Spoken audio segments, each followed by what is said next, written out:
It looks like we're getting into our first game. We've got Macmens versus Big Booty Man. Macmens on the Anji and Big Booty Man on the Gold Lewis. Of course, with a name like that, you're on Gold Lewis.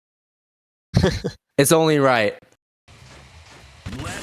All right, let's get into it. Macmen's already putting on some early pressure, but you know that's never going to last long when you are playing against Gold Lewis. And we are getting an instant burst from Big Booty Man. Nice counter hit. That's going to be a lot of damage on the table already. Yeah, and that's going to be Anji getting positive bonus here and a lot of damage through on the Gold Lewis. And the Anji positive bonus loops are very hard to deal with. But Macmens just goes for the run-up throw, gets the Butterfly Oki started, and the tap dust is going to end the round here. But a drop! Oh, and gets thrown! Oh no, now this is really scary. Even if you have burst, even if you have some FD on deck in this huge life lead, you never know what could happen when you're fighting against a Gold Lewis in corner. Look how much health Big Booty Man has chipped away, even if he didn't hit him once, but that is the 2P closing it out, but that was a scary drop there, and it almost cost Macmens the round. And both players jumping at the start here. Macmens getting the first pressure started, but having to back off. Big fish hit. Yeah, strike him back down to the ground. Where are you going? Nice 6P anti-airing Big Booty Man in the air like that. That is not an easy thing to do, especially if that Gold Lewis is jumping in with JD. We're going straight into a hard knockdown from that wild assault. Macmen's still continuing this pressure, this scary positive bonus loops. Oh, missing 5-8, but still getting the anti-air. And blocking the burst, but not getting the punish. And now Macmen's out of positive bonus, still has full burst, but no full meter, and gets a nice punish there. Close out the round. Yeah, fantastic spacing for Macmen's in that final moment, too. It was just at the right distance to make Gold Lewis's poke whiff entirely and able to give Macmen's the opportunity to punish it effectively. And really, yeah, it was really smart there from Macmens because he knew Gold Lewis was about to try and mash because he was out of resources, so using that insight into what Big Booty Man is thinking to counterplay it. Huge, winning him the round there. Yeah, now this is a 1-3, so Macmens does need to win 2 more games if they want to take it over Big Booty Man. I still think it can go either way, though. We saw how strong Big Booty Man was looking when he got that back throw. That single back throw is so scary in this game. I mean, this does look very dominant for Macmens, but all it takes is one hit from Gold Lewis here to get things started. And so Big Booty Man is just being patient here, trying to find that opening, trying to get that hit, and going to be doing so much damage when he does. Getting a burst from Big Booty Man immediately yet again, and not having burst in this season of Strive is really scary too, because you won't have absolute defense, you won't have that push block, and you also won't have wild assault to convert your combos, get invincibility in Gold Lewis's case. So this is a bit of a tough situation. Yeah, but oh, big counter hit there, and that's going to close out the round. Yeah, and Big Booty Man is going to have to start coming up with something new to get these hits, because Macmens is completely on it. Starting the round off with a 5P there. Yeah, now starting round with no burst yet again, but that is it. A heavy knockdown from that behemoth, and now we're getting started. Nice 2P match from Macmens. Macmens has been really on top of these matches. Yeah, but Big Booty Man gets this pressure started, and already he's evened up the life totals and put Macmens in the corner here, and gets another big hit. All right, we're just keeping him in the corner. Macmen's just sitting there, really content with that space, and what an efficient usage of the burst meter right there to get out, but you're getting sent right back into the corner yet again. It's like you never left. Yeah, not having burst to deal with, and a nice overhead there, and Macmens is very close to death, gets one fusion attempt, but stuck in this corner still. 4 overheads in a row, all 5, 6. All right, now we're anti-airing. Now we're getting out. Oh, the fusion whiff, and another run up 2K. Taking that. And Big Booty Man taking their first round of this set. And another huge hit. No conversion, though. Yeah, and there's that 6P. Macmens is extra ready for it because Big Booty Man has just been jumping in. Yeah, tries it again. And it's really weird to say that this isn't necessarily inoptimal, right, for Big Booty Man. It's not necessarily a bad decision to keep jumping in on Macmens like this, because that button in the air, that JD, is so massive that it is incredibly hard to anti-air. If you mess up that anti-air just a bit, you're giving Gold Lewis a free counter hit. Yeah, and that is a big counter hit too, because Gold Lewis can hit you for 60-70% off of that starter. So you really have to be careful about blocking that, but Macmen's getting the opening there, taking the round 2, and now on set point here. Yeah, it's really weird to say, but Big Booty Man is really not getting anything started. And the moment he does put Macmens on the defensive, he never really actually opens up Macmens. A lot of the damage really just comes from that chip damage.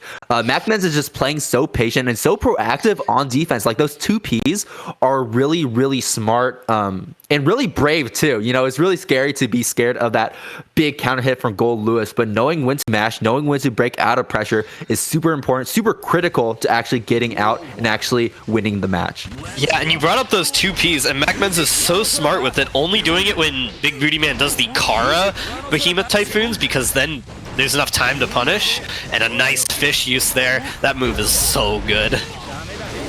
You gotta reverse that from Big Booty Man. Ooh. We get a spin, try to go for the fish, but yeah, just whiffing as Big Booty Man went over him. Again, these anti-airs on point, and keeping up this pressure is on point as well. Big Booty Man is struggling to get out of anything that Macmen starts. Yeah, and Macmens is being very, very tough to escape with this pressure here. Just using these movements to keep Big Booty Man having to guess every time. But the air jump in hits. And already the life totals are getting evened up, despite the apparent dominance from Macmens. Okay, we're spitting right through. No fish this time because he does have the corner advantage now, but Big Booty Man actually breaking out and finding something to get started. No, the back throw! Dash recovery punish there with the throw, but a big hit, but Macmen's mashing. No combo there from Big Booty Man is rough. Now Macmen's is very close to taking this. Butterfly out, now can put up pressure, start that offense. Oh, failed the whip punish on the wild assault. There were just like 10 moves whipped there, no punishes, but Macmen's getting the best of it, starting with pressure, punishing the drone. And huge 6P, and now Big Booty Man might be in the last combo of the set.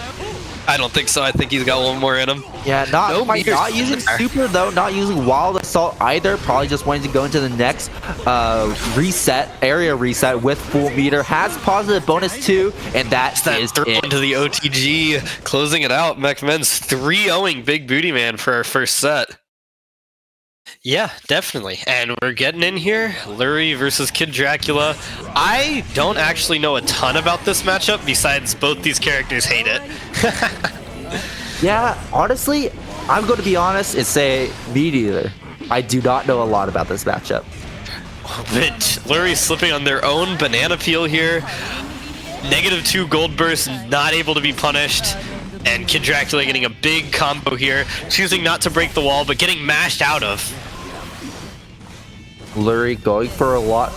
Okay, nice air-to-air right there, keeping Kid Dracula at bay. And what a clean hit from Lurie, putting Kid Dracula into the corner. Does a really tricky mix-up right there. The low hitting, the hammers being tossed out. Wild Assault Meteor. Lurie just getting a lot of tiny hits, and they're starting to mount into something big, but nothing actually converting into a big combo, into a wall break. Though here, but Kid Dracula drops the combo and gets mashed out of, and Lurie taking the first round of the game. Yeah, I think that button right there, 2K, is the one to be looking out for. The 2K from Faust is an incredibly fast anti-air and low profiles as well. So it's going to be really effective against Kid Dracula trying to fly in with that hover dash from Eno. Big hit there, big counter hit with that stroke, and get the reset off of it too means that this is in a tough spot for Lurie, and that's a huge starter, and that should be dead here. Goes for the super just to make sure. Yeah. That is dead if I've ever seen it. Kid Dracula evening it up. Oh, big hit though here with the JD. And Kid Dracula getting a lot of mileage out of these dives. Overhead east the banana peel, spits the banana peel out. Now is in Kid Dracula's way. Not going to worry about it though because of that hover dash going right over. Oh, really tricky usage of that fast PRC with the Scarecrow. And there's the command. A haircut. This is going to be a brutal mix-up here. Kid Dracula has to block. Goes for nothing into the repeat throw, and that's going to close out the round. That was insane. I was not ready for that at the end. Yeah, me either. I saw that. Yeah, the Afro big burnt. That was basically just a ticking time bomb. What is Faust going to do at that point? Because you really can't get out. You can't like mash out of that or anything because the Afro will still go off and Faust will still be advantaged. Yeah, for sure. You just kind of had to guess like, what is the safest thing for me to do on defense? And Kid Dracula was like, okay, I'm just gonna wait, see what he does, react to what he does. But unfortunately, like you cannot react to a throw, right? Yeah, it was so smart there by Lurie too, because you're really expecting an immediate high-low throw after that happens, because there is the safe jump set up, and Lurie just waiting really threw off Kid Dracula there.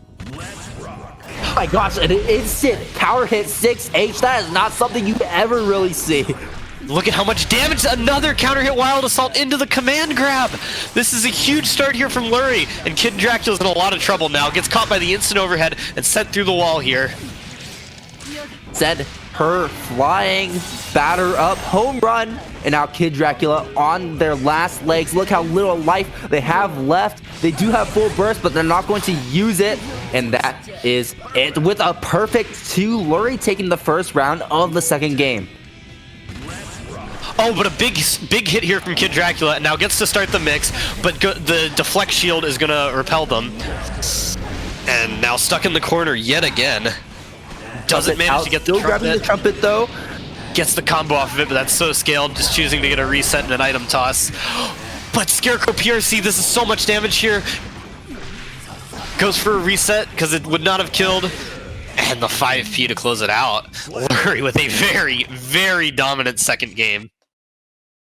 I think Lurie is kind of just doing a lot of the same things. Well, not necessarily the same things, but it kind of like exemplifies what I was trying to point out earlier with Macmens in the previous match, where I was like, okay, Macmens is really smart about being proactive on defense, using these fast buttons to interrupt Big Booty Man's pressure. And Lurie's kind of do the same thing, but like a lot more, because Eno is a lot more susceptible to these mashes, these 5Ps, these 2Ks, and is catching Kid Dracula really off guard because her pressure is not being respected.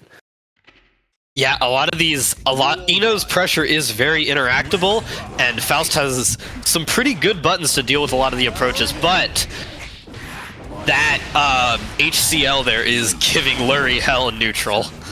Is causing so many problems with the scalpel pull item tosses. It gets so many free hits, but this corner pressure goes for the second command grab, and Kid Dracula, 3 in a row! Kid Dracula's almost dead! 3 haircuts, going to backdash this time around, and now you're in the corner. Gotta guess, tries to go for the reversal super, but still gets hit either way. Meteor out, bomb out, toss the bomb his way, another bomb! What is this, luck? Oh, but gets caught by their own bomb, and Lurie gets counter hit 6H. This is a lot of damage coming out, and at the very least, so goes for a reset instead. One more touch. Oh, but the 5P and Kid Dracula barely not managing to make it there, and Lurie on set point here. Instant. Okay, Lurie. You're going for an instant 6H. You're going for an instant charge dust. Kid Dracula gets caught by the bomb, and now Lurie gets to play the game, and a huge command grab here. And now Kid Dracula has to guess for the game, using the deflect shield to deal with the cross-up though, but still has that afro. Yeah, still has that afro out. 5K spam will work out in Lurie's favor. We're running right up 2K. Wild Assault in, eat the item. I don't know what the item was. It was too quick. But Lurie having to give up pressure for a second here, but getting to start it right back again. And Kid Dracula's running low on meter and gets caught by the J2K. And another 3-0 here. What a smart final play too. Instantly knew the counter to that Eno stroke with a J2K, going right over it and punishing her down below. Lurie is just doing a lot of really smart counterplay, a lot of really smart options that is kind of just stopping Kid Dracula in their tracks. And it does hurt because if Kid Dracula gets that wall break, if Kid Dracula gets that positive bonus, then you know how scary Eno can be. But that's just a hypothetical at this point, as it looks like we have Luke coming up against Vega, as Lurie was able to win against Kid Dracula in the previous set. This does mean that Gates of Heaven is 3 points up, but we could easily see a tie. Set 3 is worth 3 points. All up to Vega here to tie this and hopefully get the Stro Kings at least one match win on their record. Big starter with the hair card though, Luke having to burst. Oh, gets caught by the bullet full screen. Yeah, you gotta dash block this, and Vega is getting hit by these stray bullets. Nice 6P though, putting Luke in the corner here. All right, the disc out, and Luke once again not able to block that. No reversal super, no meterless reversal is really scary when you can't break out of this really hard to react to and sometimes unreactable pressure that Milia is constantly throwing out, as Vega takes that first round. Very smart whiff 2K throw there, because Milia does not get real mix after a wall break, and Luke knows that. And so Vega doing something that looked like a meaty and then throwing was very smart to make Luke have to, or get caught off guard. Yeah, catching you on your toes. Nice empty jump into the low right there. And Vega yet to be touched in this second game. Just going all around Luke's gun bullets. Oh, gotta guess this one. The cross up, the double cross up. Luke blocking this time, and these bullets not connecting. The burst bait, and Vega gets a perfect to take the first game. Yeah, and I mean, Luke just got mixed. There's not much more to it than that. So Vega had a lot of tricks pulled out for that set, I want to call them, because just a lot of things Luke wouldn't be ready for, and Vega knows that. And so things like the round start hair car, Luke's never going to be ready for that, and it caught them off guard there, and Vega taking that first one away. Yeah, but now those tricks have been revealed. Milias always have a bunch of tricks up their sleeves anyways, but we could very well see Luke starting to adapt to this, starting to expect a little more of this unconventional pressure, unconventional neutral from Vega, and starting to mount a different type of offense to beat it out entirely. Luke having a burst advantage here, though. This is very scary for Vega, because if they get hit, Milia dies very fast. And not having your burst is brutal. That 2S is so huge. Luke just going for a reset, though, not having the resources to do a full combo. It goes for more mix here, gets the 2K, and sends Vega through the wall. But no resources here from Luke. Who's the million now, right? Who's the one mixing now? Oh my gosh, what a counter hit from the air into a really sweet conversion from Vega. Vega's on top of these right now. Haircar set up the disc yet again. What is it going to be? A throw will do it. Disc one more, and Luke not blocking that final cross-up is going by so fast. And again, no burst on the table, no super that can work to beat out these kind of situations. And now Luke is down around yet again. That was so unfortunate for Luke, because they broke the wall there with having no bullets in the chamber, meaning Happy Chaos is not really a character, and Milia just gets to run circles around that, and Vega using that 4-frame button to get out of the corner there. Yeah, as long as you have one in the chamber for Happy Chaos, you're fine, but easily that when you have one bullet left like that, it can easily run out and you be able to not notice. And now, oh, Luke finally finding a hit, but Vega spending burst to get out of that situation. Luke spending burst to send Vega to full screen, and it's so close here, but the clone is going to do it, and Luke gets their first round win of the set. All right, going into the third round. Yeah, and that's what we were talking about earlier. That hair car round start for Vega did not work that time. No punish there from Luke, but not getting hit by that is pretty good. Yeah, Luke finally getting Vega cursed. It's not going to matter as much right here, as Vega using that run speed, closing the distance, and able to get a full combo into the wall break. Oh no, doesn't break the wall right there. The 2P completely missing, it seems. Yeah, and Luke having burst again, but that's a risky burst to take, and Vega's gonna punish taking game 2 here. Full screen or not, burst baiting is exactly the same, and Vega on top of these, using the disc as like a little shield to do the work for him, as he just waits and sees what Luke is doing, and Luke unfortunately took the bait right there, as Vega is now 1 game up. Hoping to close it out, hoping to take some games and bring it back. This is a big hill to climb, though, as Luke will have to win 3 games in a row against Vega if they want to take this set. But a much better start here from Luke, managing to survive the initial assault from Millia. And the roll to force out Vega's burst is huge here. Gets caught by the Capel, though, trying to anti-air. You cannot anti-air this character. But Vega going for a full screen hair car, getting shot out of it, and gets caught by another bullet here. And this is a lot of damage. And Vega in a rough spot this round start. We're going to use the super this time as well. This does mean the bullets will be reloaded, so doesn't have to worry about not having bullets in with positive bonus. Goes for Winger on a really risky one. Rarely do you ever see a Happy Chaos run up on you after positive bonus. And Luke was so ready for that too, using the clone to guarantee a punish. And Luke with some crazy blocks there. And Vega getting a nice 6P though, but not able to get really anything off of that. TK Bad Moon getting a pressure reset. Oh, and catches Luke again with the instant low there. Oh, on the same side. Oh, this nice mix is so egregious. Wall break, positive bonus for Vega yet again, yet to be touched, and that is it. Yet another perfect for Vega. These matches are going exactly as he wants it, snowballing their way to victory. That is how Millia works. The moment Millia gets that 1 knockdown, you're just going to keep rolling with it until that match is over. Using the Kara roll there to get enough distance to cross up was crazy there from Luke, and Vega wasn't ready for it, but Luke having to burst here.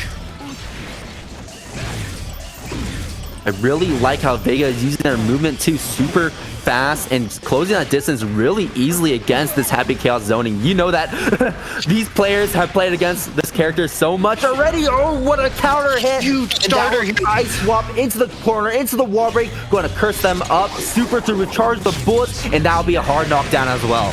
And Luke might be able to steal this off of that 2D. Yeah, goes for the shot here. Gets a guard crush, and Vega's dead! Oh, the last second burst into the wall stick fast enough, but a huge clone there from Luke. Gonna end the round, making it 1-2 here. Yeah, providing the hit stop right there to completely nullify the hair car and get that punish. Luke now has a game 1-2. Again, you're going to have to still win 2 more games in a row if they want to take this again. Take this over Vega. Yeah, and the Gates of Heaven team here is advantage, because if they win this, they win the whole series.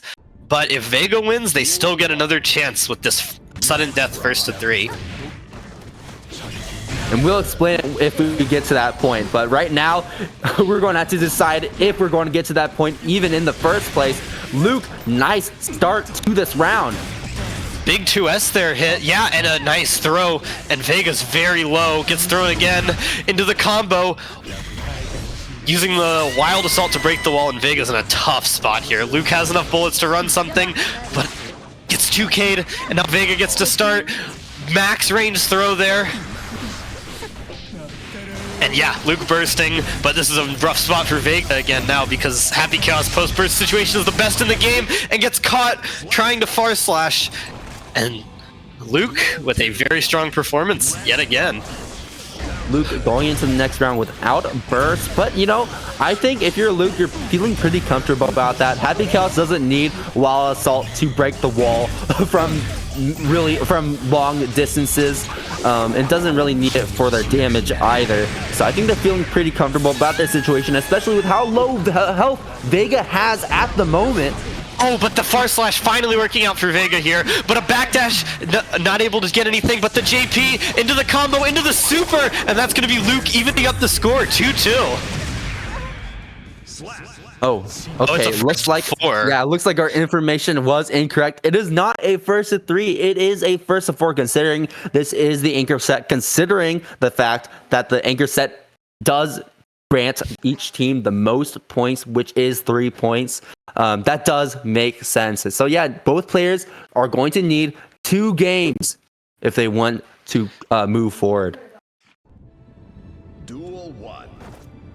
All right, well, we're going into, what is this, game 5 already? I wonder if Happy Chaos can't do anything about the round start hair car. I don't know, though. Maybe instant clone, a jump would work. There's a bit of options. Every time Luke's had to use the RC, I don't know. But Vega's been using it and not getting punished. Big shot. Wow. That probably would have killed last patch. JD not reacting to that tap dust super. And now hard knockdown. Luke is going to push the offense immediately, though. Not going to sit back this time around. You want to keep Vega locked down because Millia is such a fast, such a slippery character, and the mash out from Vega. That was a smart match there because you don't really have a lot of time to react. So Vega knew that the second that RC came out, he had a chance. But now Luke is advantaged for the first time this series.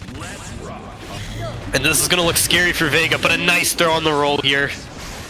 Fantastic reactions too. You cannot let Luke get a free cross up like that on you. Vega using the 6K to dodge the 2K there from Luke.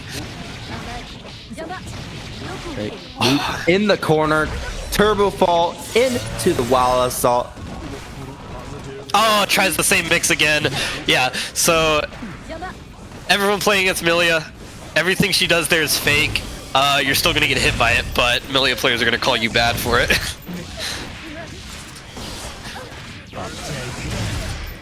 Luke has to be careful. Wall break.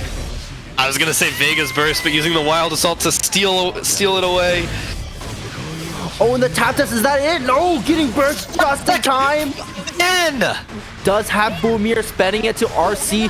Both of these air cards to keep it safe. The deflect shield pushing her back, but man, she's right back on top of him. There's no curse on Millia as well, so these gun bullets are not going to be super accurate, but the curse at the last second and the bullet connecting with Vega. And now Luke is on set point.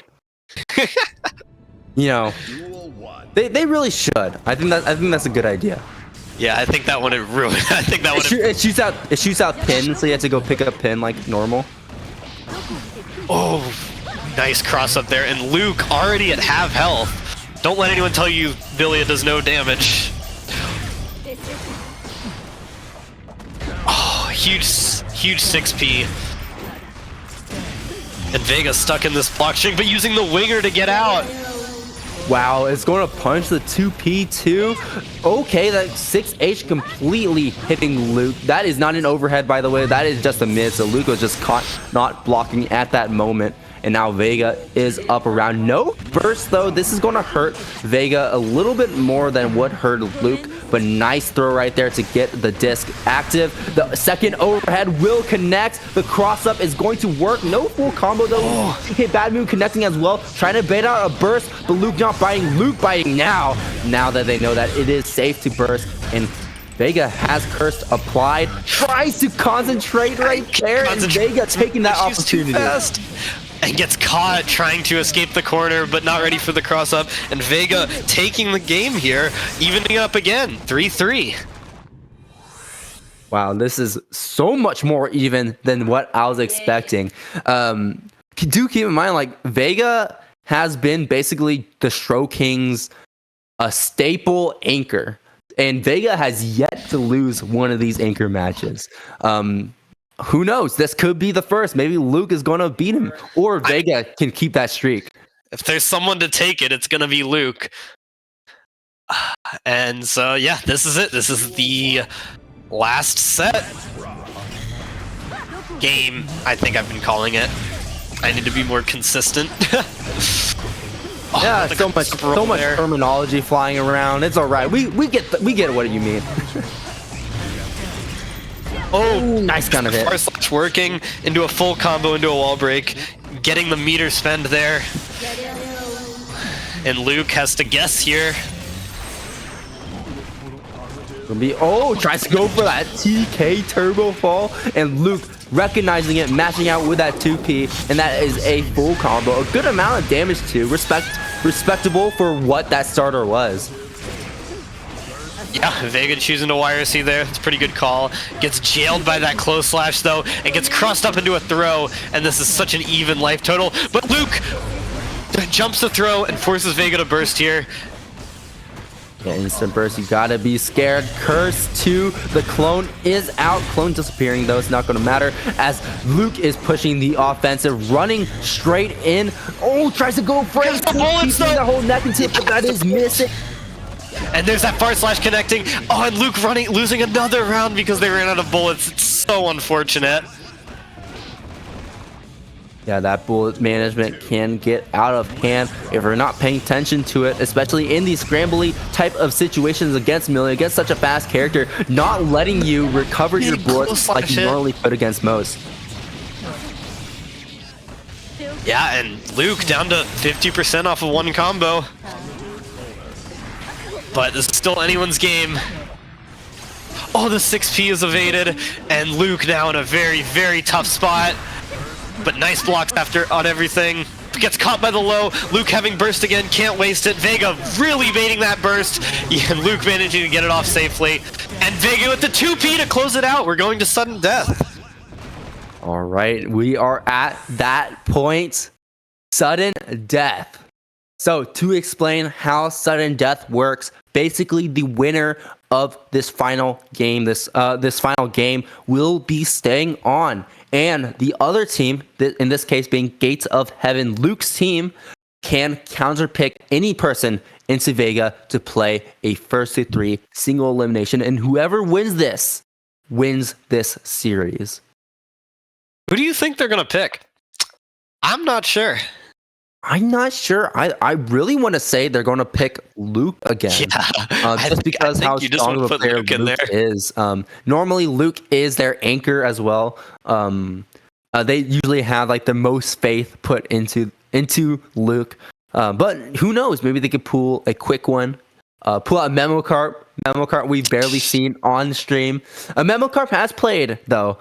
Do keep that in mind. But not on stream, not for anybody to watch. And that is a Baiken too. I think Baiken does pretty well against Milia, if I am correct. Yeah, but I mean, just looking at the players here, I think Vega does very well and do all of them. I think they're talking about it right now, but I think they're gonna run back with Luke. I think that's gonna give them their best shot. Yeah, same character as well with Happy Chaos, and I can see it. Even if Luke lost that last game, it did come down to that final game, final round situation. He really brought it very, very close. So who knows? Okay. It looks like Luke is coming back. So they get their. I can't count. I'm gonna say first to 7, but I feel like it doesn't have to be. It does not have to be a first to 7. It could be a first to 6. I guess it kind of is like a first to 7, right? Yeah, because the sudden death is a first to 3. It's a first to 6. If Luke wins, it's a first to 7. And really? Yeah, we get the run back because Vega's won 3 games. Oh yeah, I guess so. He has to win 3 more. Luke's already won 4. I'm saying it backwards. I'm saying it backwards. Vega's won 4. All right, we're getting right into it. Sudden death. Whoever wins this one decides the entire series. This entire series result. Huge start here for Luke though, and that 2D combo is going to close out the round. Maybe not. I don't know. Milia is pretty squishy, but they did nerf the super. Activate. I saw a lot of scaling before. Oh no, that's not enough. Just a sliver of health left for Vega. But yeah, you can only hold that for so long. Perfect for Luke. And that, I think, is Luke's first perfect against Vega. Yeah, it's a lot easier for Milia to get perfects than a lot of other characters, but even so, perfecting Luke is a tough achievement. Oh, no punish on that throw, though. But Luke getting their turn started might as well be a punish because you're not blocking all that. Vega getting hit a couple times, gets caught by the close slash and has to burst, though. Oh, there's the anti-air as well. I think this should be a definite punish against Winger. Oh no, tries to go for a dash cancel combo and it completely dropping for Luke. And this is very scary now because it does really just take one hit here from Vega to get the game started. But the nice shot counter hit into the 6S to close it out. And Luke taking an advantage here. This is a no-fly zone, getting shot out of the sky, killing one bird with one stone. I don't know. Shoot, look at this. Okay, it does it itself. Yeah, and Luke getting the advantage here in this first to 3 tiebreaker. Yeah, Luke is really bringing all the adaptation that they they're slowly learning Vega, how Vega plays in the last set. And now they're bringing it all the way into this one with a very commanding first game. Yeah, that was very impressive there. Got a little scary at the end, but Luke never really took any damage. But having to burst early is not where you want to be against Milia. Oh, and that far slash works. I think that's about a 50% success rate here for Vega, which honestly against Happy Chaos is good enough. Yep, there's the wall break, and Luke, 40%, 30%, nope, 10, 20% of their health left. The JD sending Luke flying in a really awkward direction, and Luke blocking the burst and evening up the life totals completely, and gonna get a wall break here with the super. And Vega is suddenly in a very, very bad start here, or bad spot. Happy Chaos with positive boost, but do keep in mind Vega has a full meter. Does have that burst gauge slowly recharging, and these bullets are just chipping away at the health. You gotta FD it if you don't want to die at this point in time. Oh, okay, we're just shimmying Around, gets the blue RC, and gets caught having to burst. That's a very, very good thing for Vega, even though they lost the round. Forcing Luke to use their burst means this next round is going to be that much easier for Vega to take. That is true. But Luke is getting a lot better at blocking these Capels, and that was really what caused them a lot of trouble in that first set. Okay, yeah, these mashes are being really effective right now. There's the cross-up. Vega not throwing it this time around, as it is very, very quick. The super to recharge the bullets. That's concentration just to keep that meter in check and get Vega getting shot out of the sky. The cross-up working yet again. Is this enough to kill? Yes, it is. Luke not dropping and taking the second game. Very commanding yet again, as Vega has yet to take a single round off of Luke in the sudden death. I want to talk about a play Luke did there. That was so smart. When Vega was in the air, had curse on him, and Luke realized that, pulled out the gun, and jailed Vega back to the ground, which let them take that round. And Luke here now has one more to take to win this one. I think that might, just to build off of what you're saying, I think that might have been what Luke was missing, you know, in the first games of the last set, was not being able to curse Vega. Because if you're not able to curse Vega, you can't shoot Vega out of the sky. When you can't shoot Vega out of the sky, well, you know what happens when Amelia is in the air. Big burst bait there. Yeah, but it's so hard to curse Milia because just the animation of throwing that curse out lets her get about 3/4 of the screen, and you don't really get any time to zone after that. So it's just, you always have to make these choices here. Vega mashing out with a nice 2P. Gonna send Luke straight through this wall here. She's getting the reset instead. Goes for the throw. This is what Vega does to people. This corner throw. Nice YRC. But Vega with that run-up far slash. Yeah, as you were saying too, that curse takes so long, and when you're backed up in the wall like that too, it gives Vega so much time to just run up on you, and in that case, punish you entirely. Man, Vega completely stealing that one away, but very well played there. And getting the tap dust there, Vega trying to throw, being out of range, and Luke now getting to put this corner pressure on. Getting this wall break here, and Vega's in a rough spot. Still okay though. Oh, going for a gold burst. Interesting use of that there. Now it does mean that like Vega is not going to go into this next round with any burst. And Luke's gonna have it back. This is so scary here for Vega. And the trade, you don't want to be trading against Happy Chaos. This is huge damage here. Using the Wild Assault to break the wall, and Vega is at about 40% life and possibly the last round of this series. And one more combo might do it. No, that won't be it.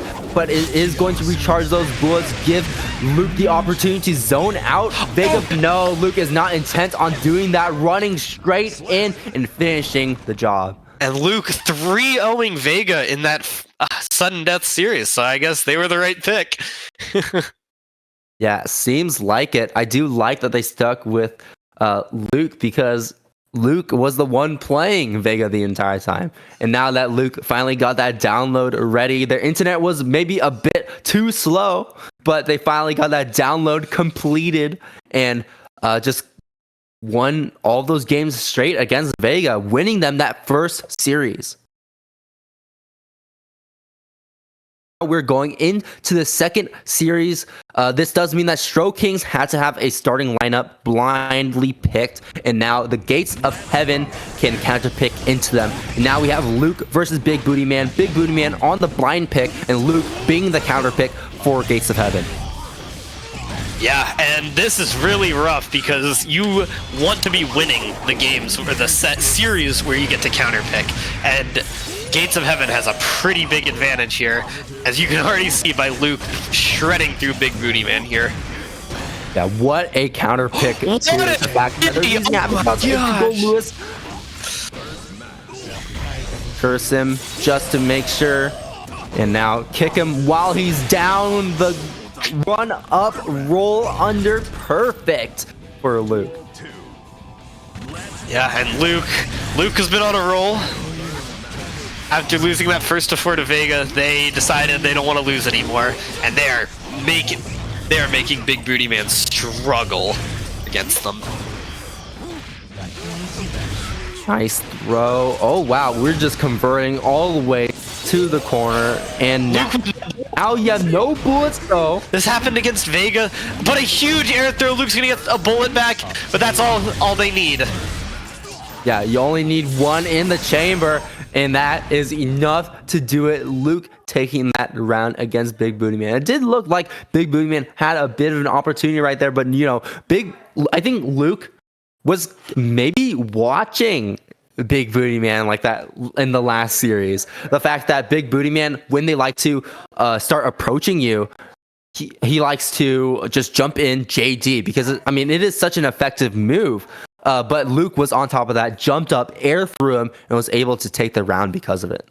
Yeah, and I mean, if you saw how much success Big Booty Man had with those jumping normals against Macmens, Luke being ready for that is very scary. And another throw here.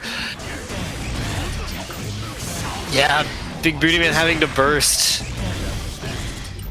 and getting stuck in the zoning here. We're just slowly walking up. Oh, the shimmy again! Huge 6P! This is one of Happy Chaos's best starters, but Gold Lewis is a beefy guy. Big Booty Man, though, is really one touch away from death here. Oh, that's Luke is unstoppable. That tap dust really is just a jump scare right there. Comes out, not expecting it, and boom, full conversion. Wall broken. Luke with positive bonus has Big Booty Man cursed, and that burst is recharging as well. That's what makes positive bonus even scarier in this season, is that it recharges that burst, gives him more wild assault, gives him deflect shield, and also is recharging that meter ever so slowly.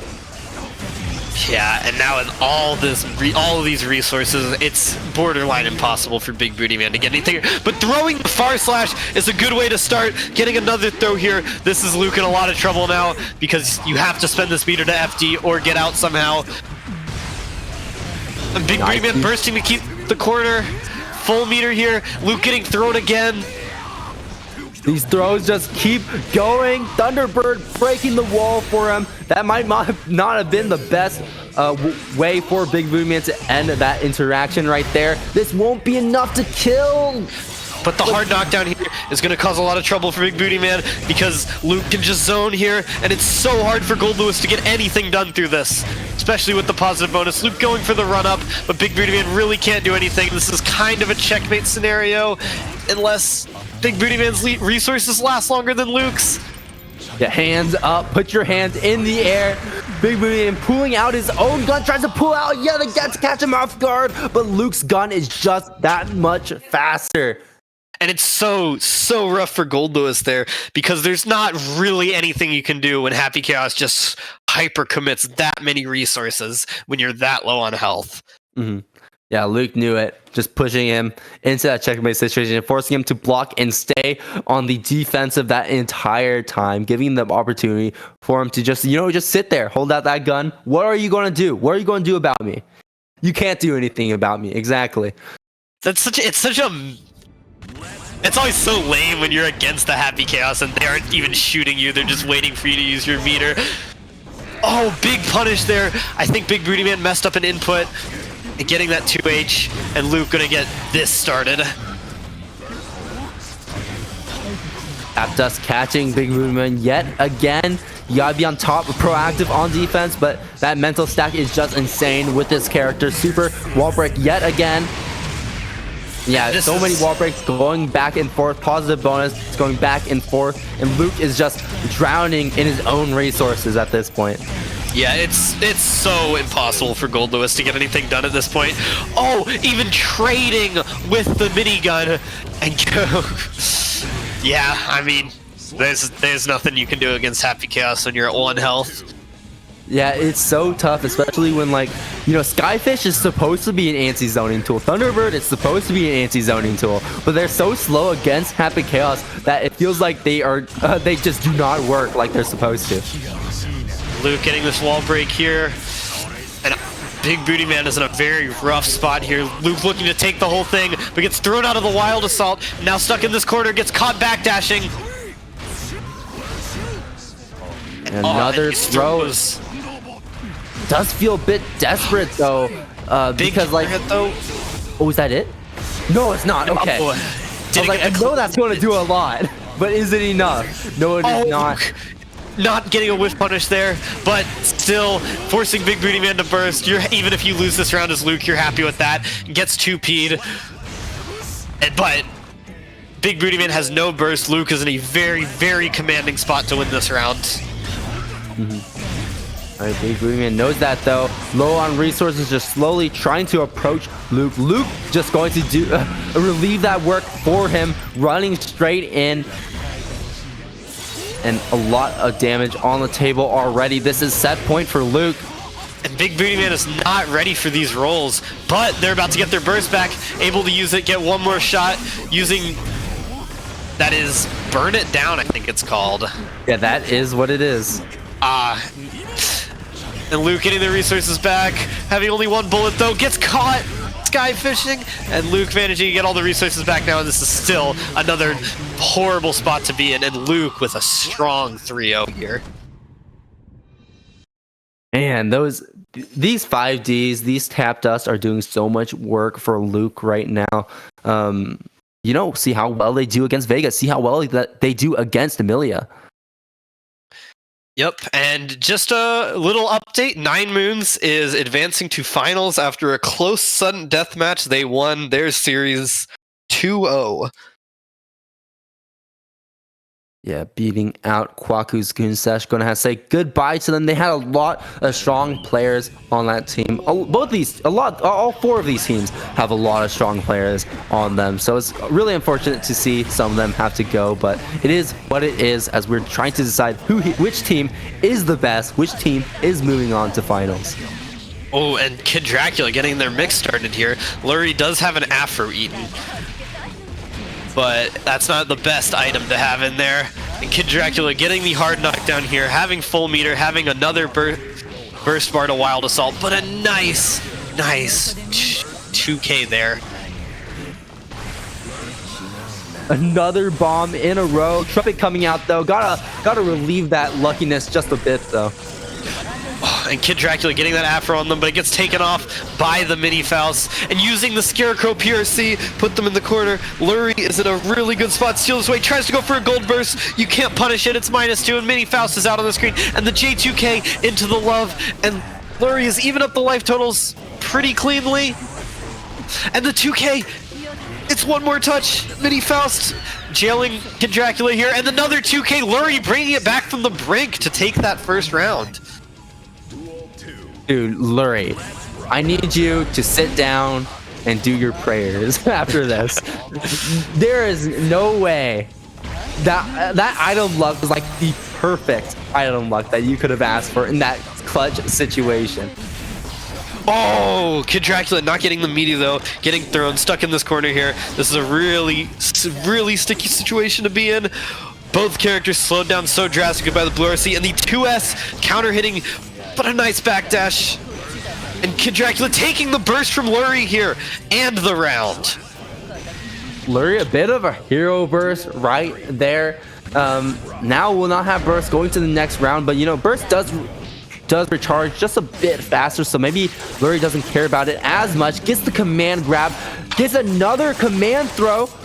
Oh, Kid Dracula going for the deflect shield too means that their burst is significantly reduced, but they're gaining so much back. From what? Is it just blocking? That's crazy. Oh, getting caught by the Mini Faust though, and getting jailed by it, not able to punish. 10-pound weight, get off the ground, the floor is lava. What was giving Kid Dracula their burst back so fast there? I'm honestly not sure. Positive bonus increases it, but didn't get positive bonus. There's the super PRC, but I don't know. It might have just been blocking. That seemed fast though.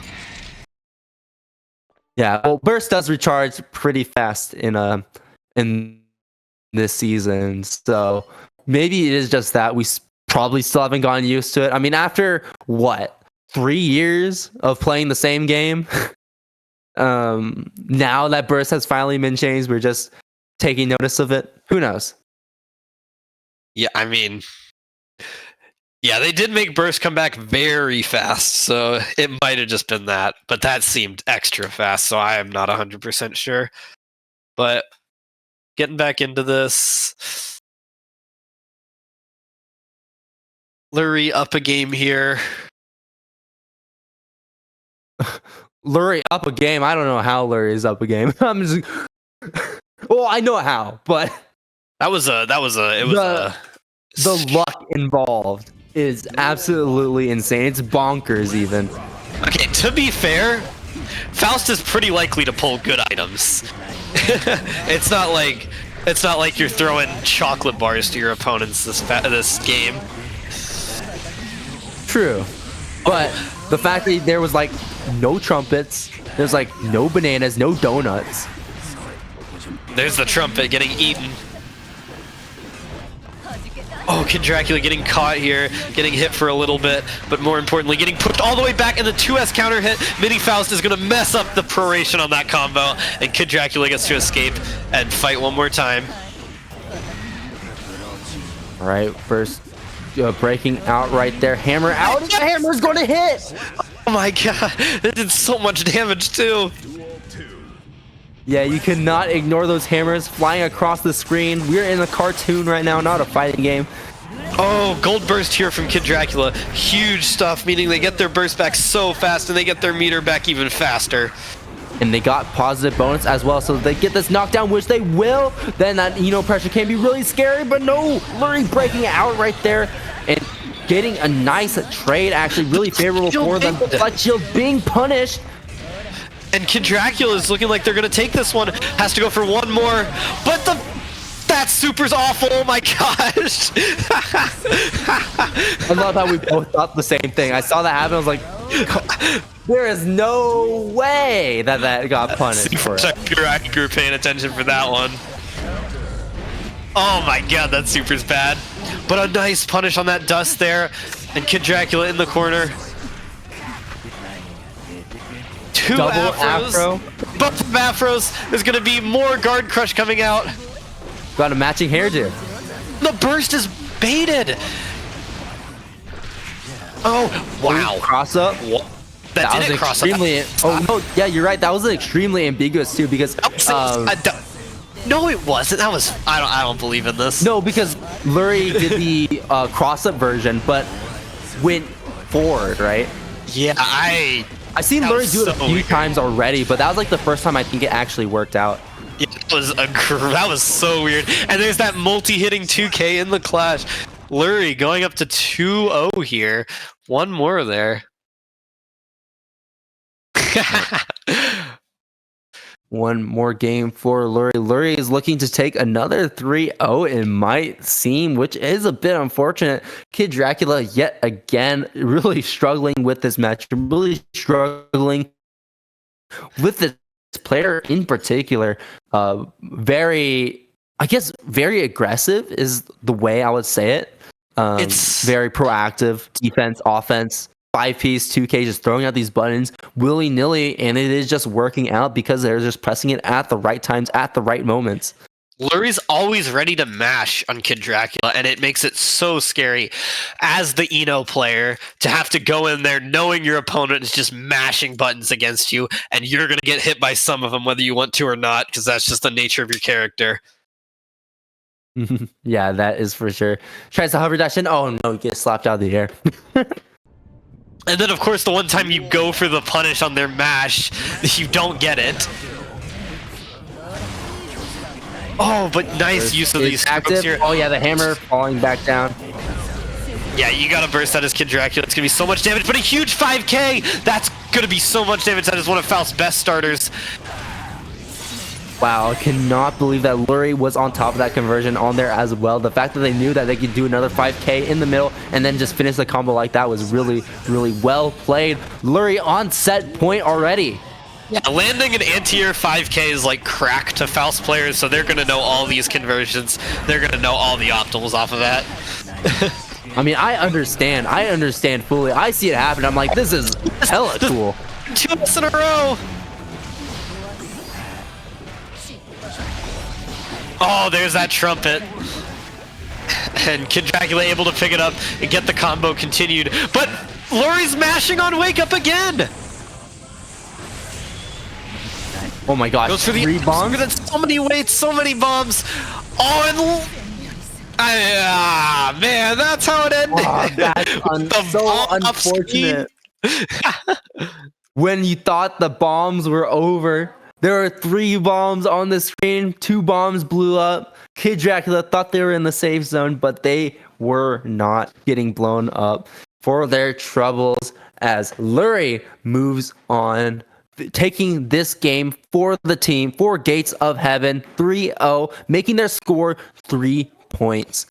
But we are going into the third game. We are going into the anchor match. This match is worth 3 points. The entirety of what we just saw could still go either way at this point. Memo Carp versus Vega. Yep, and it's up to Vega to continue this streak of winning these first to 4s.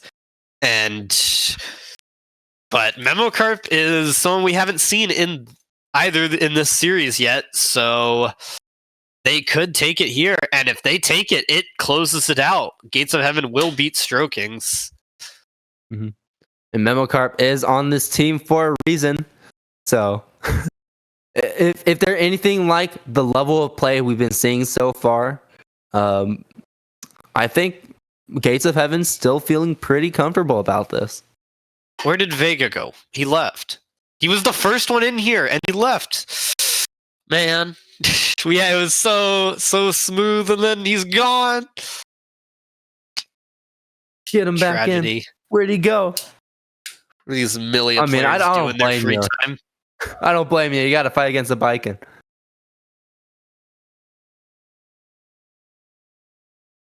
Yep, so we're just waiting on everyone to get in here. So if Vega does manage to win this and then is able to win the sudden death, then we will go to a crew battle tiebreaker. That is true. Nine Moons didn't have to go through that with the with against Kwaku's Goonstash, as they did take it 2-0. So we'll see if maybe we could see it right now. Maybe we could get another series between these two crews. Yep, Vega showing up here. It's all on Memocarp now. It's also all on Vega. This is the culmination of these series so far. And it's Biken versus Milia.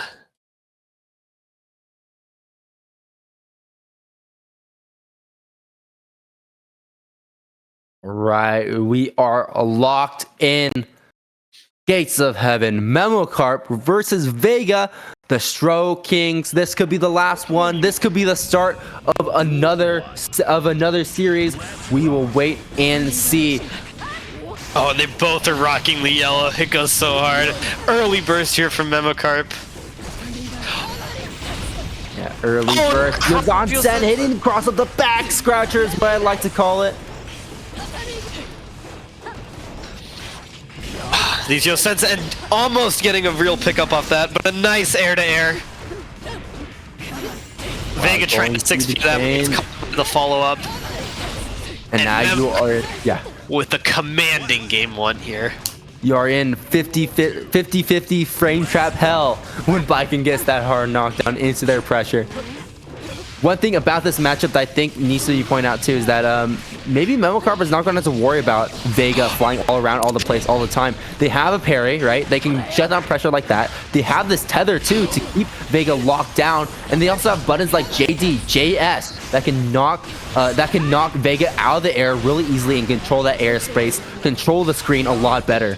Oh, big combo off that Yosensen here, and Vega taking a lot of damage off that. But Vega having full meter though, so able to escape something hopefully. And Memocarp goes for the run-up parry, trying to catch a mash or a reversal, and that might have costed them the round here. Getting their burst back, but it's so hard to burst Amelia, and that's going to be dead. Memocarp losing that off of the run-up parry. What a massive gamble. Yeah, such a risky maneuver there. This is true neutral. Using that fault to get the hit though. Ooh, okay. We got a hard knockdown. Zansen getting pushed away. Yeah, nice burst there from Memocarp. That's not a spot Vega can burst bait. And if you ever played against Vega, you know they like to burst bait. But gets the tether, gets the Yosansen, and the close slash, that's going to be it. Memocarp is going to take a game against Vega here, getting an advantage in this first to 4. This is a fantastic start for Gates of Heaven right now. Putting in Memocarp to counterpick Vega seems to be a really smart play. Something different for Vega to adapt to, while Vega probably doesn't really know what to expect from Memocarp. The fact that Memocarp hasn't been shown on stream, it's like the what will they call it? Like their hidden card. Oh. Exactly, the dark horse. Yeah, no, that's a better word. Oh, but Vega getting it started, getting the 2H OTG instead of the disc. That might have been a misinput, but I don't know. Oh, it gets caught by the hair car, but that's an OTG pickup. Getting thrown though, and this is tough to block here. Yep, gets caught by the cross up. Okay, double turbo fall. The second turbo fall not going to cross up because that is a TK motion right there. Was pushed just a bit too far, but still a perfect either way for Vega. Vega going to back up, knowing that if they rush in, Memocarp can control space really easily. These tatami mats are falling down, and they're no joke. And this is so scary for either player because they both know any hit here spells disaster for them. Gets the tether off, Vega stuck, but gets that JH. But an unfortunate drop because the tether made it weird. Gets the throw though. I wonder, does Milia get a lot of tether unique routes?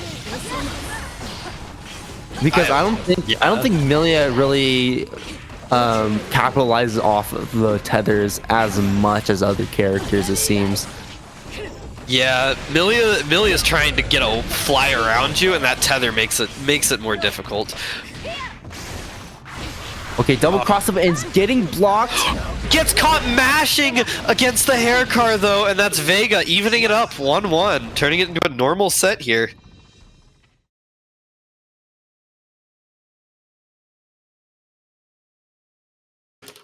Oh, well, do remember, yeah, it is a first to 4 for everyone who may have forgotten.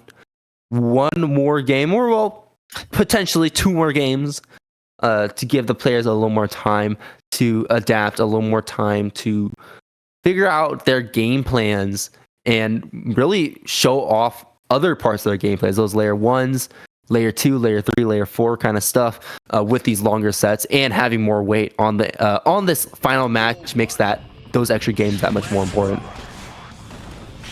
Vega getting things started with that 2P. Nice air-to-air from Memo Carp there. And getting that tether combo. Vega at about half health. Now the JS hitting. This is a lot of damage here. And Memo Carp not spending the meter. Gonna use it for this mix here. Gets a throw and does manage to get across the line. Perfect Vega here. Double fully charged dust combo. That was optimal if I've ever seen it. Memo Carp wanting to make sure that killed, even if it wasn't going to get the wall break. It's all right, because, you know, if they did get a wall break against Vega, I think what they're trying to avoid was Vega getting bursts at the very start of the round, getting those 2 burst gauges available to them. Yeah, that makes a lot of sense. Oh, but the far slash, and this round is looking the complete opposite of the last one, and Vega is getting everyone with that hair car RC low. Oh, it is a 50-50, right? You don't know what to expect. Is it going to be a high from there, or is it going to be a low? You never know. I'm pretty sure there's a fuzzy timing, but that doesn't mean a whole lot, I'm going to be honest. Oh, nice use of the Mirage. Very quick, right? Oh, yeah, just the one knockdown. Vega needs snowball character. Milia is snowballing right now. And the wild assault there. Oh, and using the meter there to make it some real mix. Oh, Vega using the wild assault to steal that last bit of burst and getting the throw. Vega making it 2-1 here. Just don't get knocked down is the name of the game right now. Don't get knocked down or try to mash out, try to get out. You got some mid-set coaching here from Hiho. Man, these Milia players, dude. It's such a cult. It's not even even more so than the other characters. Definitely more so. Have you seen these people talk to each other? It's terrifying. Oh, all right. I'll fold for now. And Vega using that mid-set coaching, going for the Mirage constantly, and it is working. That is a good move. Wow, I can't believe that hit same side. Memo Carp having to burst. Oh, goes for the double overhead. 3 overhead. Overhead.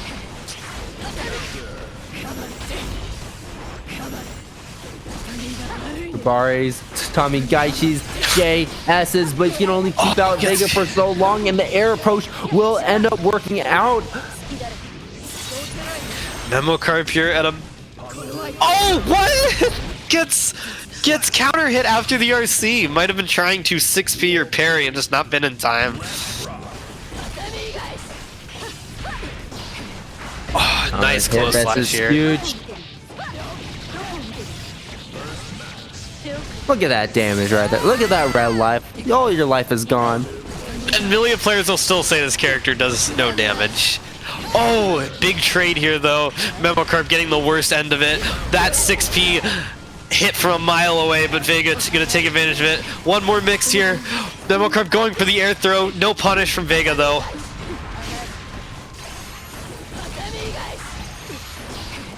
Oh man, Memo Carp on their last legs is running away, throwing out this flooring, the tatami mats, trying to hope that Vega gets caught by them. But Vega's playing smart, waiting for these tatami mats to fall down, waiting for that one opening, maybe the one time that Memo Carp goes for a grounded button, that they take that opportunity to close the distance. And once they find that opening, closing that distance, it is like immediate snap. That is a punish for Vega, or even if it isn't a punish, it's an opportunity to open up Memo Carp. Yeah, and Vega now here 3-1, about to force us to go to another sudden death here. And there's that same round start, the Mirage block string into another Mirage throw.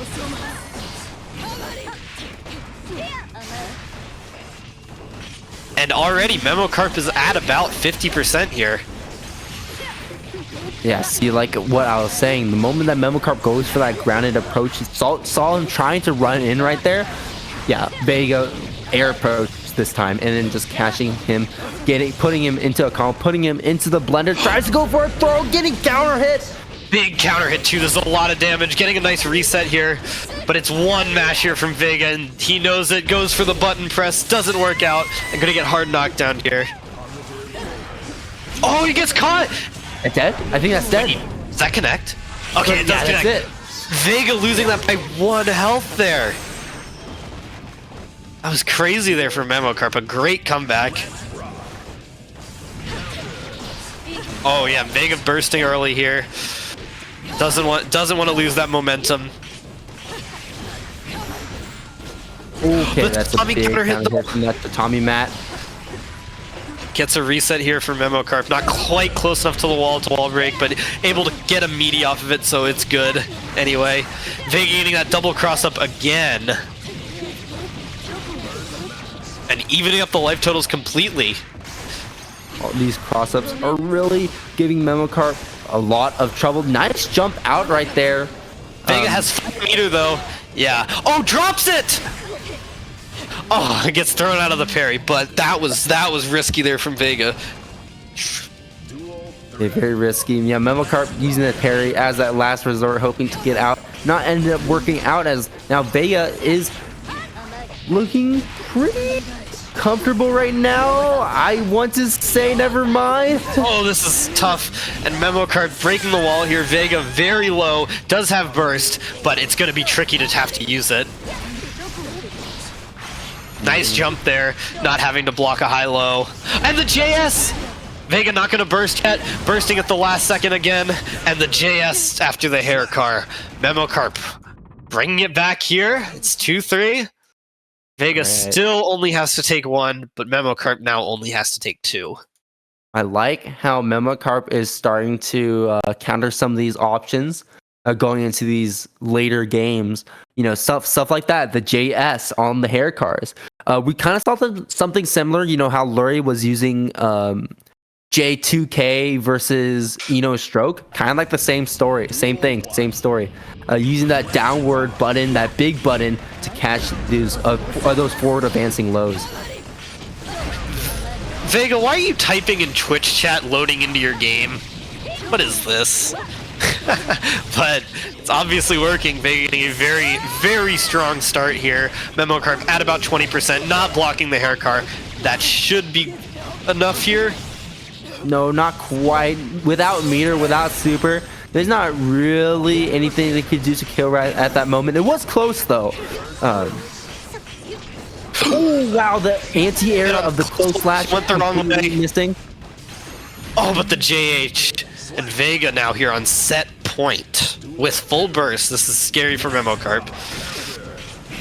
And a weird trade there, but nice hit with the tatami. All right, now forcing that burst from Vega. Vega has no burst. Memo Carp could now, make something work if they get that one big counter hit, or even just one good combo at this moment. Throw into the tether. What's the mix now? Yes, there we go. That is the cross up. That will be enough kill. Yeah, it can be really ambiguous when you see a bike and double jump in the air. after the tether. Is she going to do same side or is she going to drop cross up? The way you figure that out though is if she's moving slightly forward, then that's a cross up. Gets, oh, the parry! That's so huge. Memo Carp now getting to run pressure here, tries to bait something from Vega, doesn't work out, and Vega, this is very close, drops it!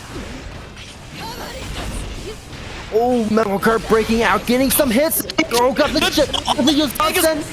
A second. Manages to get the burst out, but the hair car having to RC early. That's all their meter, but that's it! Vegas takes this by the very, well, I don't want to say anything.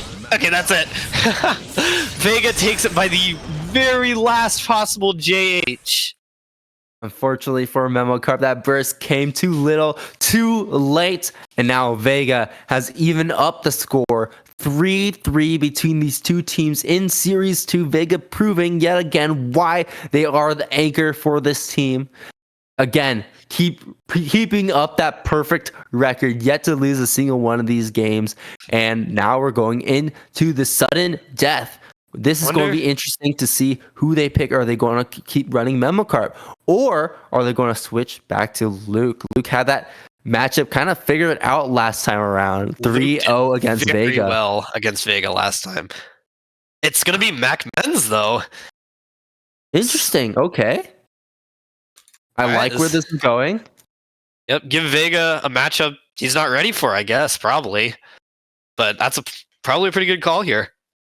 But it is also a matchup that Macmens is not ready for either, so you gotta keep that in mind.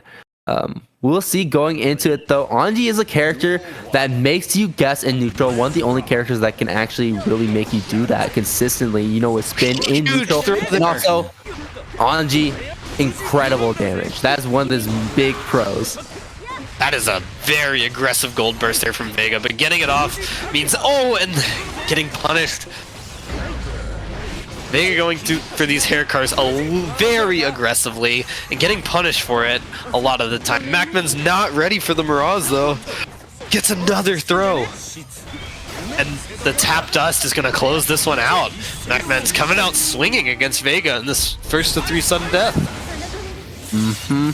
Yeah, looking pretty strong, as you were just saying. Macmens though doesn't have any burst in this second round. Not going to matter all that much though. You do have to keep in mind that like Macmens is up around, so that's really the most important thing at the end of the day, is being up around. And Macmen's catching, oh, huge throw there, and Vega getting caught by the butterfly, but mashing out of the tap dust. A drop there from Vega means Macmens does not get wall broken here. Okay, yeah, the disc is up. Turbo fall, that will be a cross up from that distance. Oh, this is dead. Completely missing, and Macmens getting the hit that they have been looking for.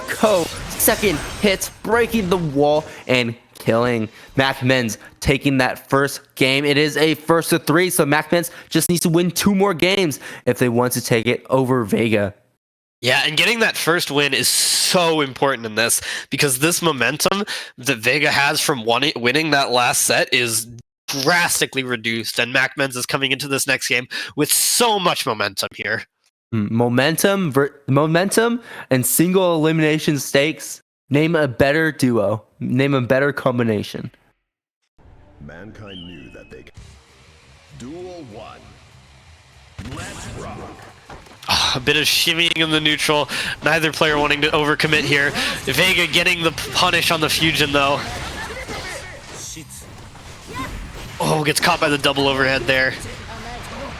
Nice punish there. Not really getting anything off of it, but getting a little bit of frames to work with here. And Macmen's just going for these fusions in neutral, getting punished for it. Okay. Solid combo. Disc out yet again. Cross up this time around, and that is enough. Milia doesn't necessarily do a lot of damage. I'm gonna say that outright. We saw some damage from her, but in reality, Milia is all about securing potential damage. That's the key to this character. Snowballing, getting that knockdown, and just a bunch of combos. As long as they open you up, they will kill you. Huge mash there from Macmens getting out though, but Vega with another mash back. Neither of these players are making it through a block string alive. And getting this hard knockdown here is very, very scary, but a huge throw! Oh, I think that might be why they picked Macmens too. The fact that Macmens is so proactive on defense and offense, always pressing buttons. It feels like that's like a good pick to keep Milia from overextending as much as she would like to. I gotta say, Macmen's reactions these two games have been, oh my, huge parry, but Macmen's reactions have been godlike, able to throw almost every single movement option from Vega. Yeah, for sure. Reactions are on point, and you have to be when you're playing against Milia, because like, shoot, trying to react to a Milia cross up is all about seeing what height she's at, and when you can fall so fast in this game, that's not an easy thing. That's not an easy task. All right, I would just like to point out the meterless hair car there from Vega. If that had hit, he would have lost his mind, and so would have all the Milia players, but it's like minus 27. Yeah.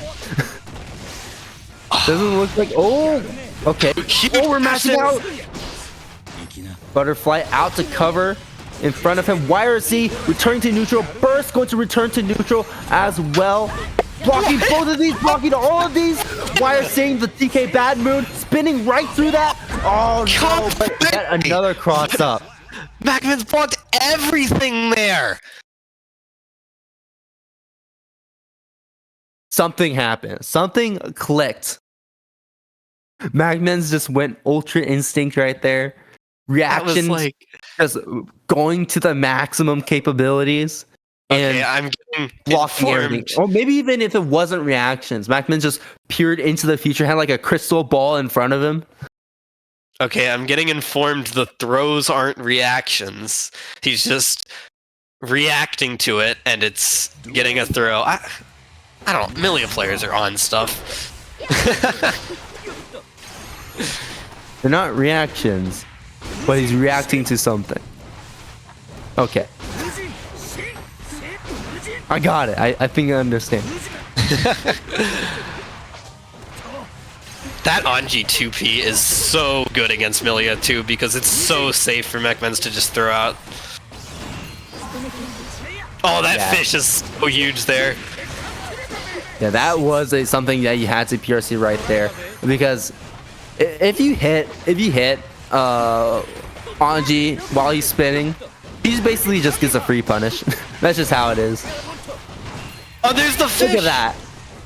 Even if you use 2P, the least recovery, Vega is still getting is punished. not blocking a tap dust. The Milia player is not blocking this mix. Duel 2. Let's rock. Wow, Macmens' defense is on point, rock solid. Oh, and a huge throw there.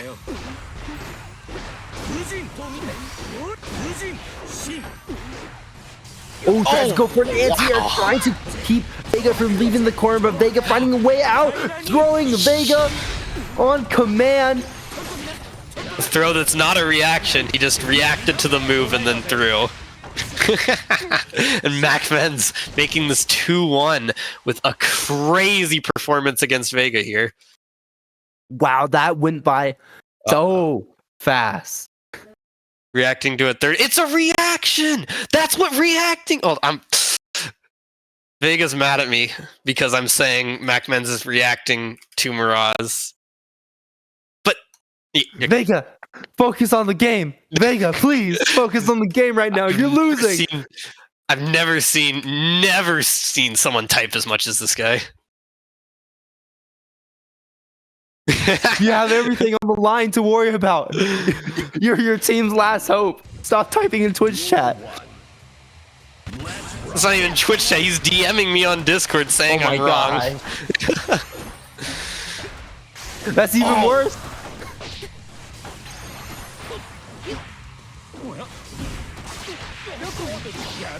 Oh, huge 2P there. Vega getting a... How was that a gold burst? I don't understand this game sometimes.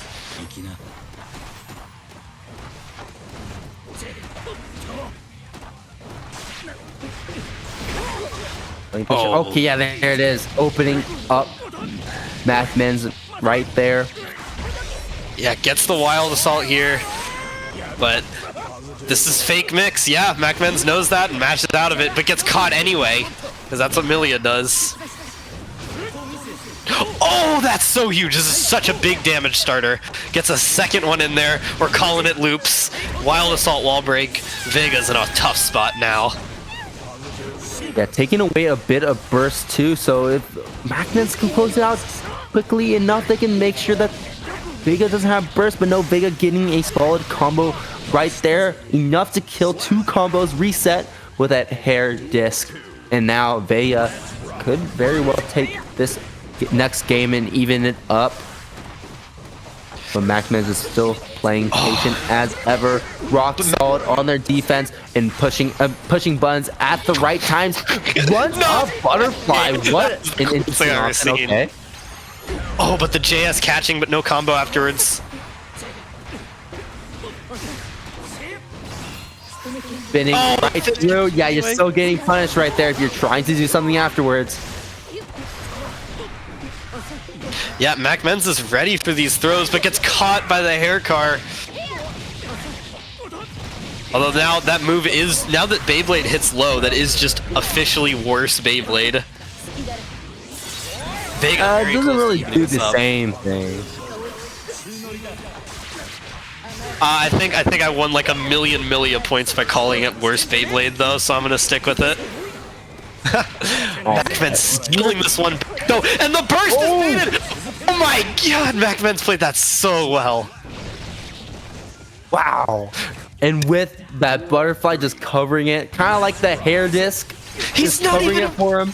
He's not even waiting for the games to end. This is mid-game. He's typing in Twitch chat. Oh my gosh. Please. Vega, you better not lose this. Nice throw tech there and a big 6P. And all of these throws are getting caught. And that fish, it doesn't matter if you RC it anymore. Oh, gets caught mashing though. And Vega's in a good spot to close this one out. Okay, using burst right there, they Macmens kind of has to. Butterflies out. Oh, missing though.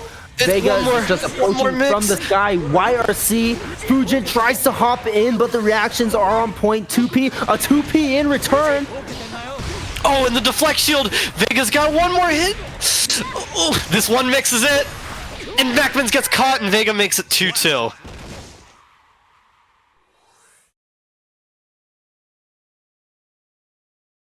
All right, we are even up. One more game between these two players. Oof, okay, yeah. It is coming down to the wire. Yeah, and this is for the Stro King's life here. If Vega wins this one, they get one more shot. And if Vega loses, then that's it for them. Well, we will see. Is Vega texting you right now? Is Vega like messaging you right now? He's talking in Twitch chat this time. Okay. I was about to say, like, is Vega finally locked in? I think this is how he focuses. There's that burst there from Vega though.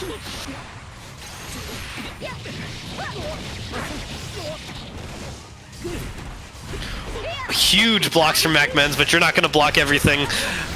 And gets caught by the TK Bad Moon. Charge just breaking the wall right there, giving Macmens some burst gauge back to work with.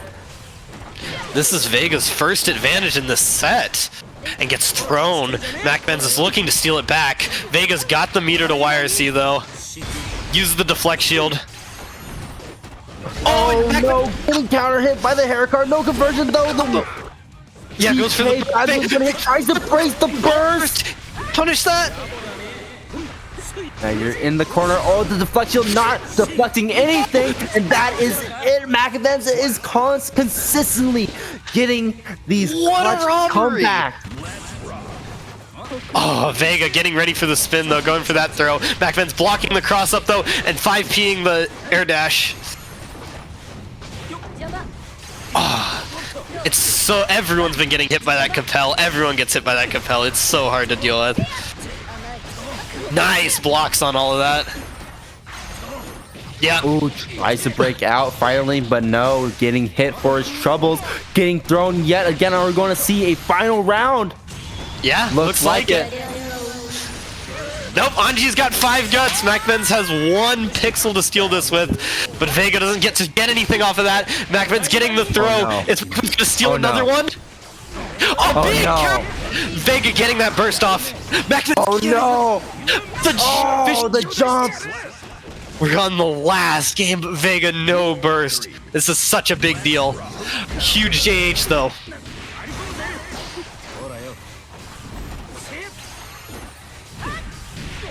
No anti-air though, and Vega getting to start the mix, getting a throw. Huge blocks. Still holding their ground, and now is out of the corner. Back to neutral, but this neutral is insane. Trying to catch Vega, trying to pin Vega down is not easy task. And Vega baits that. I don't think this is enough to kill. It might be. No, it is. Maybe we'll break. Yes, Vega coming back from the brink there. The way the third series is going to play out is that it's going to play out similarly. We're going to have 3 games and a final sudden death if the score evens up. But this time, both players are going to blind pick, similar to how round 1 worked out. So there's no counter picks this time around. It's just going to be raw. What is your lineup going to be? Who do you want to send up?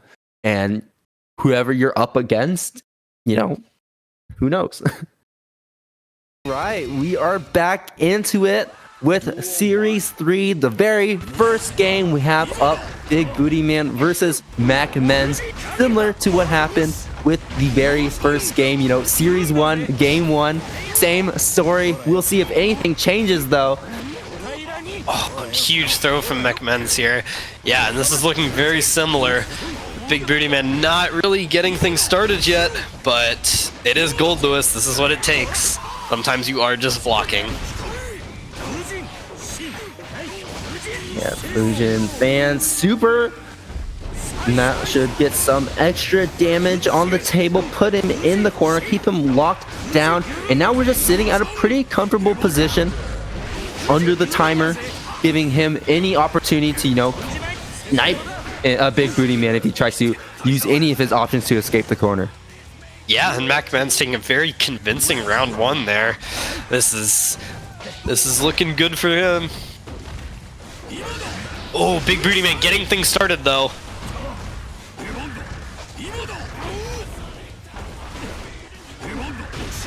Stuck in this corner. But Nice surely fusion there. Still, no, really. Oh, my bad. No, like, I guess, blatant mix from Big Booty Man right now. No obvious mix. Making it so, like, honestly, Macmens is just, like, holding down back and just blocking everything. And then just waiting for him to be pushed just far enough away to where he can take his turn back. And not really having to worry about getting hit at all, it seems. Yeah, Macmen's taking the first game here. Very convincingly. This is starting to look scary for Team Strokings.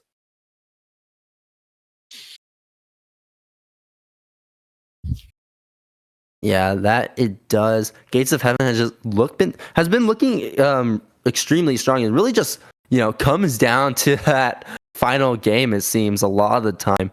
But it now comes down to Vega stealing the last game in the sudden death. Exactly. But we don't have Vega set as like an immediate anchor this time around. It's working a bit differently here in Series 3, but we will see as that shapes up. Whoever wins this one will get counterpicked into. Early burst here from Big Booty Man. First, yeah, blocking the Skyfish right now and just waiting for his opportunity to get in. Finds that opportunity, gets the overhead, and now that's a wall break. Guaranteed. No. Okay, we're just going to drop and make sure you keep the corner, keep that corner advantage. Yeah, and Big Booty Man's not really able to get much here. Macmen's just able to use that P follow-up to crank Big Booty Man's risk here. Just playing at a really strong distance for Macmens. Just at like the tip of a lot of his normals, making it hard for Big Booty Man to actually press anything because he's just a lot slower by nature. Yeah, and Macmen's taking that round with the counter hit 2P. But here comes this jumping from Big Booty Man. Macmen's try to get a dash cancel. That's not gonna work. Macmen's just played a not set in him. You gotta throw. You can't get the. He's gonna throw this stuff.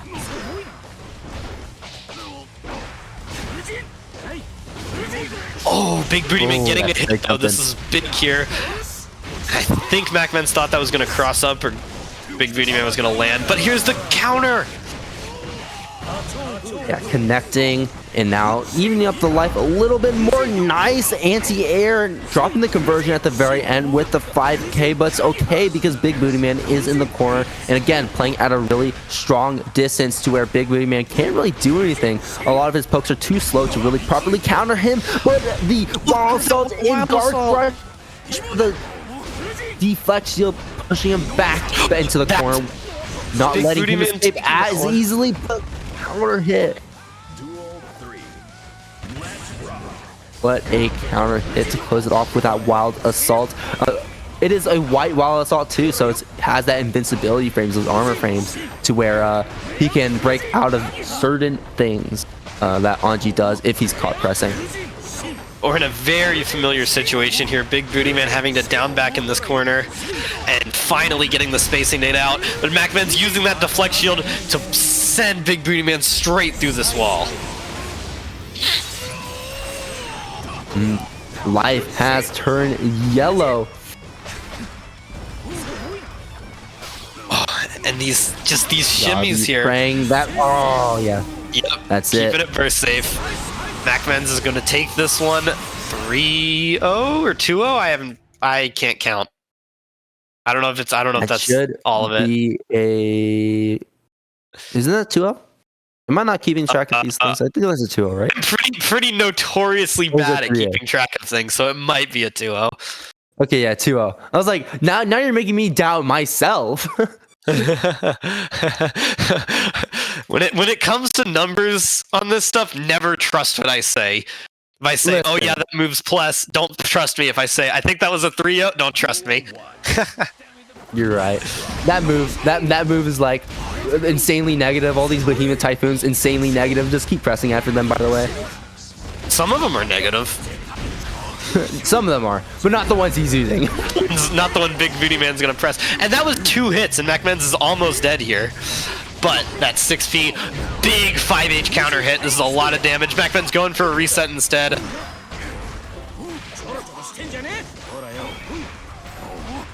Oh, the shimmies here.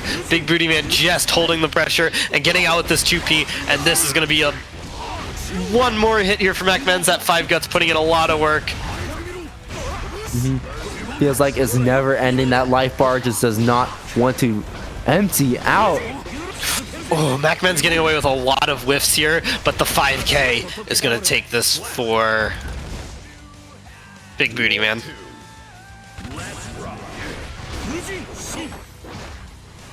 Okay, that's a trade, but it's a favorable trade. Oh my gosh, we're just throw whipping into each other, expecting to throw, trying to tech, not working out for either of these players. And Macmen's getting put in the corner here. Big deflect shield, but it's not enough. But the 5P will be enough to get Macmen's out.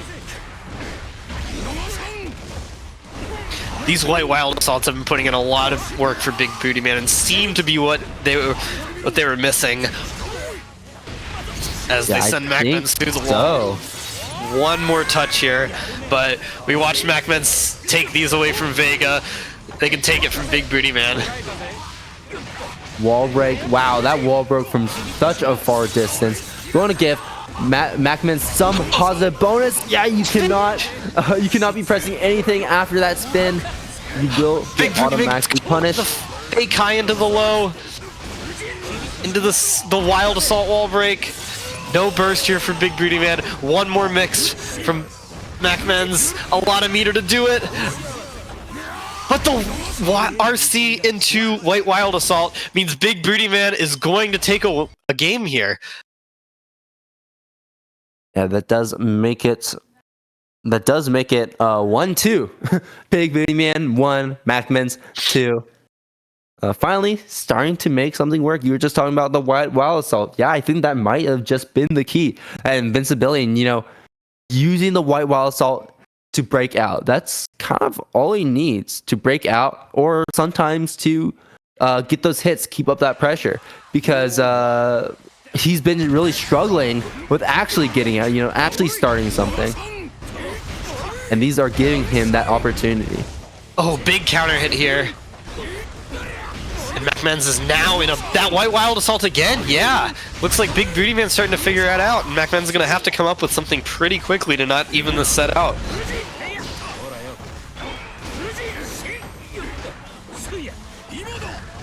Oh, there's that 5H.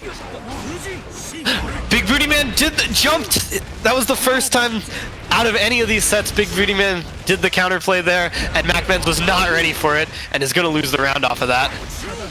Wow, this feels like a completely different matchup right now. Yeah, something just clicked for Big Booty Man, and this is now getting scarier and scarier for Macmens.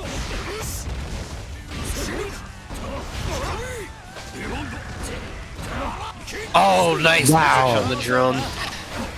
Yeah, just completely breaking into the drone like that. Yeah, that's not something you see super often. Oh, I think that was still catching on the start out. Oh, gets caught by the fusion. No, I think you're right. Yeah, now that I think about it, I think you're right. Oh, and Big Booty Man just continuously jailed in this corner, gets caught by the Nagiha follow-up, and still just stuck here. This is such a strong spot for Macmens. Big Booty Man having no resources, getting thrown. I'm just holding all this. It really makes you wonder how that risk gauge isn't even higher than it actually was. The most it reached was like purple. It's because so many of those throws were connecting, and throws take a good bit away. Speaking of throws, Big Booty Man with the strong start here, throwing the spin, but misses the throw. Macmens gets a big counter hit, and this is going to be a wall break. Unfortunate drop. Big Booty Man gets a throw off of it. And getting back thrown into the corner by Gold Lewis is not a situation I want to put anybody in. The back dash to nice avoid there the run up from Big Booty Man. And now changing the situation on its head, just like he did to him. The 5H counter hit. This might be enough. That's a huge combo. This super might do it. Macmens could be taking this one here. Lots of hits right here. Kicking to the guts. No, not enough. Oh, but the gold burst whiffs. And Macmens is going to close this one out. Taking the first life away here for... actually, I don't know which team I should say. Gates of Heaven? I guess taking the life from the Stroke Kings. Stroke Kings. Yeah. Yeah. 4 Gates of Heaven from the Stroke Kings, yeah. So now this means that going to game 2, Macmen is going to be staying up on the terminal, and we're going to see who the Stroke Kings pick to counter pick Macmens, to counter pick the Anji that has been reigning terror among the other team. We got Kid Dracula showing up, showing their stuff against someone who's not Lurie. Yep, and this... I don't know anything about this matchup either, but Macmens has been on fire today, so I'd be nervous if I was coming into this one. Well, we've been talking about how much Macmens loves to mash out of pressure. We've been talking about how that's been so effective against Kid Dracula, so this might be a bit of a same story as we saw with Lurie.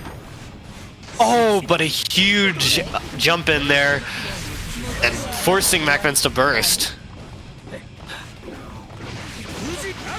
But that patience paying off, and Kid Dracula getting caught, sent straight through the wall here. That does a lot of damage.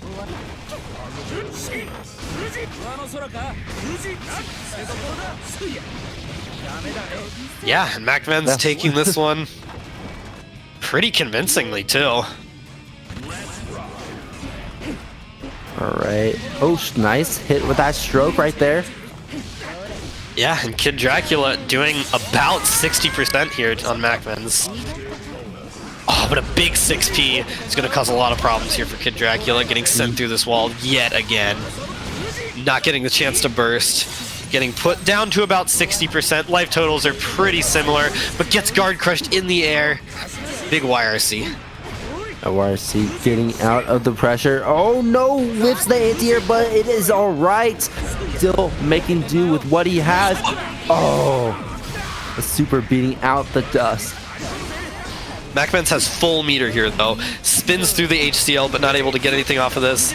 Kid Dracula's gonna want to have to try and burst here at some point, but it's such a risky burst. Manages to get it out at the last second, but gets 6P'd into Fusion to finish the round. Game. I'm gonna use consistent terminology. Game 1, set.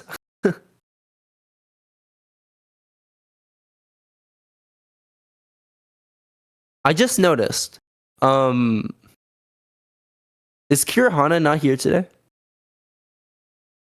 I think Kirihana has just been absent because Kid Dracula, Big Booty Man, and Vega have been the only ones representing the team today. Kirihana, another person part of their team, 4th player, Testament. I think they might not just be here, and they're just rolling with these 3. But these 3 have been showing this stuff, have been looking pretty good. Big counter hit there with the stroke.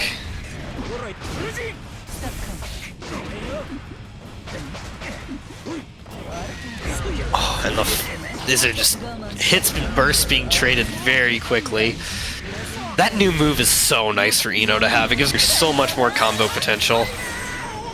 Yeah, not even just combo potential, but also just regular pressure. Oh my gosh, we are just mashing, just churning that super throughout that entire block string and actually working out the butterfly, catching huge conversion off Dracula jumping up.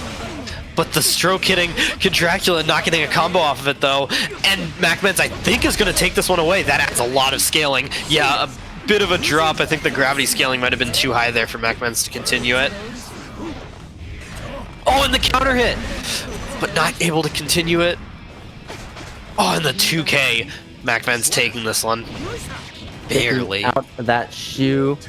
Watch your toes.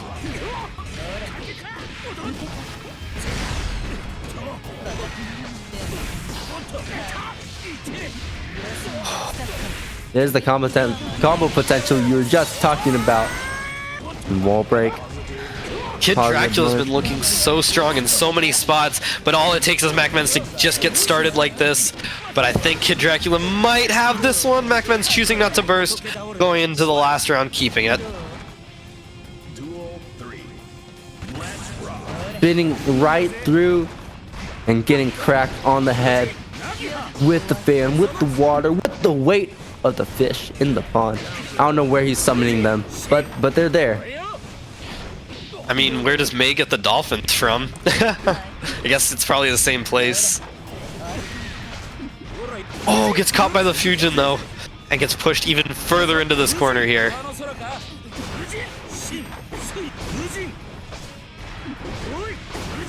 Oh wow, that's really tricky. Yeah. The fast PRC into the low. Is that enough? Oh my gosh, that is. Macmens making this one 2-0 here. And the moment I thought it was scaled a lot more, it wasn't. It was probably pretty close on damage too. Macmens just barely managing to squeak out the last bit there. All right, going into the 3rd game between these 2 players. Let's see if Kid Dracula has made the necessary adjustments, and let's see if Macmens can keep up this really strong play. Duel 1. Let's rock. Thank you, Remy Celeste, for the raid. And good job on your win tonight. Thank you. Always much appreciated. A party of 28, actually huge. Thanks so much. Well, to everyone who just joined up, we are watching the final series between the Stro Kings and Gates of Heaven on the other side of the bracket to decide who else goes into finals along with 9 Moons. Right now, we're in Game 2 of Series 3 with Macmens on Gates of Heaven and Kid Dracula representing the Stro Kings. Tree Sports to be more specific. Oh man, just the triple close slash there from Macmens is gonna put them on set point here.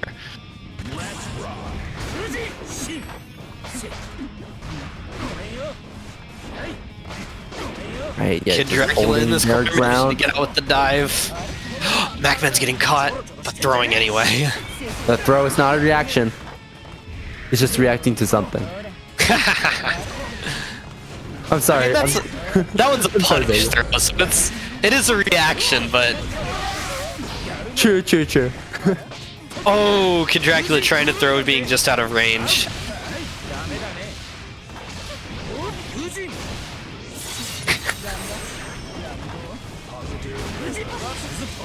Immediate Fusion, the dust, not enough to actually finish off the job, but that will be enough, clipping low and going straight into the combo, keeping it easy, keeping it simple as Macmens takes the second game, making the total score for Gates of Heaven 3 points yet again, like always, like we've been seeing this entire time.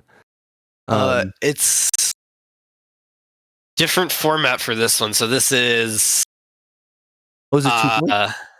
This is Stro Kings on their final life. So Vega has to win. They both start with 3 lives, and every set you lose is a life lost. So Stro Kings has 1 life left. Oh, okay. So Vega has to win, or I say Vega, it might be Kirahana. But they have to win 3 sets in a row here for Stro Kings to continue. And Macmens is still stuck on the stand. Are we going to be seeing Vega? It doesn't seem like it. If Kid Dracula's still on the stand. They might be talking about it still. No. Yeah, nope. Vega coming up. Yep. Making their way down here. Maybe. Yeah, there we go. Yep, Vega here against Macmens. We saw this in the sudden death last series. And let's see if Vega can perform a repeat or if Macmens can keep this momentum going. I guess we'll just have to wait and see as these 2 players start redding up. Vega, the force to be reckoned with from the Stro Kings versus Macmens, the killer Anji, ready to brawl, as this could potentially be the final game of the night if Vega cannot see this through. Oh, and just blocks happening at the start. Vega trying to fish for something. Macmens holding, gets finally caught by the 2K, instantly bursting. Oh, and a huge mash out. Vega is now at a life disadvantage. That was a throw? And another throw. Yeah, Butterfly's out. Going to burst this one. A bit of a hero burst, maybe. But hoping to get that hard knockdown. And now that the hard knockdown has been achieved. The movement here from Vega is just so threatening. Because not only is he flying around the screen, but he's leaving hitboxes behind half the time he does. Being here, yep. Yeah, and that burst was it seemed Vega evening up the life totals, getting that same throw mix off. Macmen's bursting at the last second too. Vega getting that hair car though. It's so close. They traded. The trade. Bad Moon will do it. Moon. That was so risky too, because if that Macmens blocked that, that would have been the round there.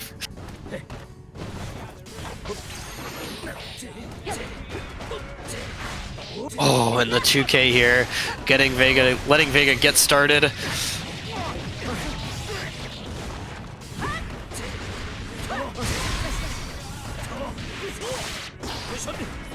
Oh my gosh, yeah, just bringing him all the way around, just bumping him around like he's in a pinball machine, it feels like.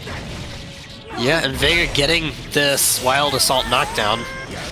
Getting to go for a TK Bad Moon there. This is so scaled, but it doesn't matter. Vega gets the hits and perfects Macmens here.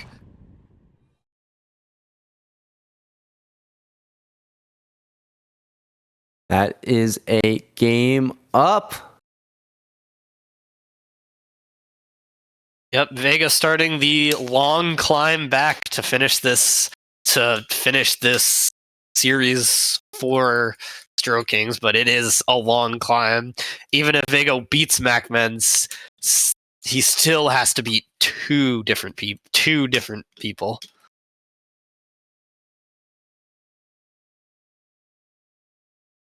Right. Mankind knew that they cannot change society. So instead for like those, they blame the beast. Are we playing this whole intro? No, we're not. Okay. No, he was using the intro to type to me. Okay. Please. That's how it be sometimes. Vega getting hit very hard at the start here, though. Down to already 30-40% health. Jumping out of the Macmens' notorious RC mix. But 2 combos, and that is it. 2 combos. Vega got all 2 2 touches. That's what happens sometimes when you play Milia. You just get hit wrong and die. And here's the other end of what happens when you play Milia is you get a Capel and just mix them for the rest of the set. That is true. Here's this wall break. Look at that damage there on Macmens. Nice blocks there though. Having realizing that Vega was going for the low. Oh, but the JS into the trade. The fish comes out. Vega gets hit by it anyway, even through the RC. And the YRC's blocked. And Vega has to burst. The far slash here. Life left. Yeah, you're going to use that hair card to make sure he's dead. OTGing at that moment. And now evening up here in rounds. Oh, huge 2K there from Macmens. But Vega throws right in the tiniest gap there. No, not able to whiff punish that from Macmens. Vega able to get a nice punish there. Macmens gets caught even after the RC.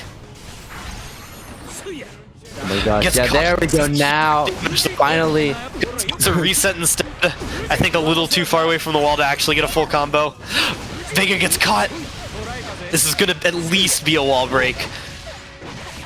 Yeah, that is should not enough to kill, but is coming down super close to it.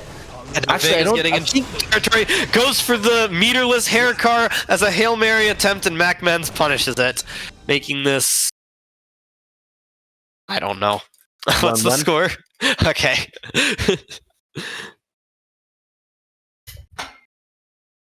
Yeah, 1-1.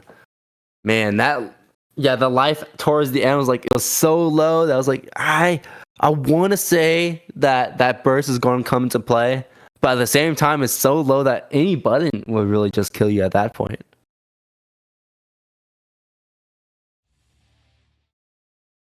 All right. Third game now between these 2 players. Let's get right into it. Solid early burst here from Macmens. In that early burst, because Macmens knows they cannot afford to let him get that positive bonus as Milia. That's not something you ever want to happen. That Capel is so hard to deal with, and a nice throw there from Vega means that Macmens is in a tricky spot here, but managing to block that mix out means Vega runs out of gas for now, and it's shown there by the Turbo Fall getting thrown. Macmens going to build the burst to get the Wild Assault, but not in time to do it in the combo. And the YRC goes through. Vega going for the double air dash JHs. It's, even if you know it's coming, it's still hard to deal with. It just goes by so incredibly fast. That you think you've got it, but when it actually starts happening, when it actually is just, they're carrying it out, you can't keep up. That was one of, like, the earliest possible frame Macmens could have blocked there. Vega barely missing a punish there, and goes for the throw. This is the iconic situation Vega loves to be in. Doesn't bait the burst quite long enough, Macmens manages to get it out. Gets the overhead there. Vega has to burst.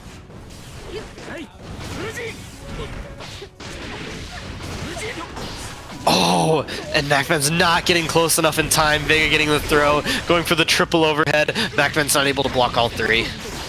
Full conversion, reset into the throw. Hair disc out, we're going to see another throw. Yes, we will, but that is getting tech this time around, and that gives Macmens an opportunity, that opening to run right out.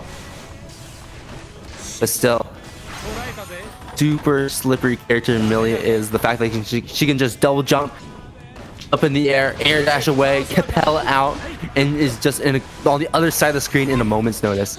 Oh, this is a lot of damage though. Macmens using that Wild Assault, so it's not quite going to kill, but Vega getting thrown in the corner means Macmens is not going out quite yet for this round.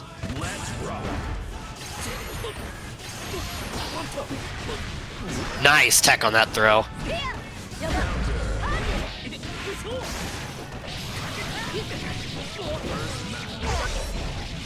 Wild Assault to break the wall here. Macmens is in a sticky situation, blocks the overhead but gets thrown anyway. Oh, triple overhead. Oh, another throw. Oh, the deflection. Nice. Nice meter usage there from both players, but Vega is going to take this one, going up 2-1 here. With a perfect, too. 7 golden letters, the 7 big bold letters coming back up on screen after a while, I think, at this point. But still, Vega is probably like the only player who's been consistently getting so many of these perfects lately. Yeah, it's a Tensorial here hating on Vega because of course doing Milia things that work is still fake. Thanks, Tensorial. Would you like to clarify? Tensorial session in Twitch chat? No, I'm kidding. is notable for complaining when Milia players do things that are fake. Who would Vega be without Capel? Real.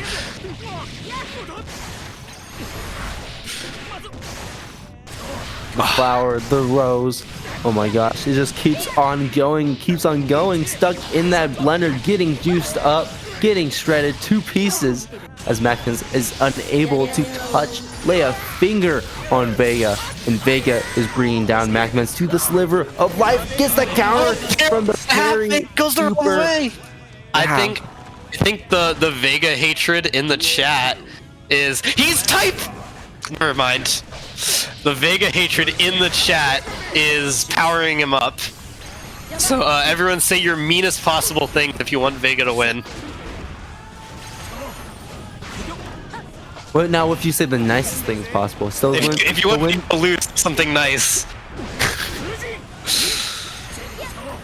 There's that Capel again.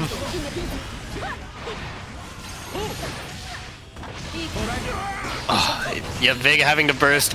Oh, gets the close slash punish. This is a lot of damage here. Macmen's going for the reset, and this is going to take it. Someone must have said something nice. Take it back! Take it back! Hold on, I gotta make this my Discord status. Milia neutral is fumble proof, and these players go above and beyond to still lose it. That's getting added.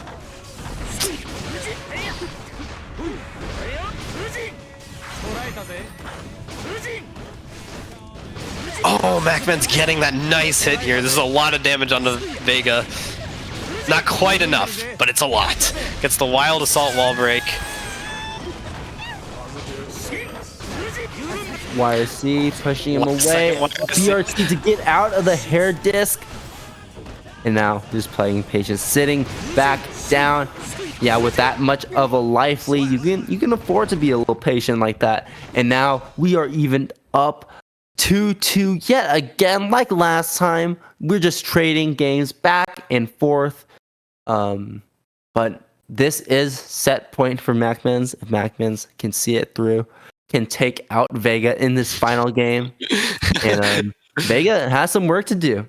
Tensorial really wants Vega to win here. We've got some top tier hating. Oh my god. Oh, right, because like say something nice and he loses. Yeah. Oh my gosh.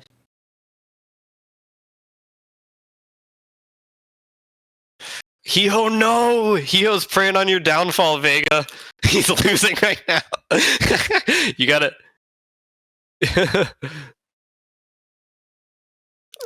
Alright, going in here for this game 5. Is Vega gonna get any last words typed before it starts? Maybe let's the intro rock a second. Yeah, maybe let the intro rock. See what the guys say. See what they got on their mind. There he is. He had to make sure to throw something out.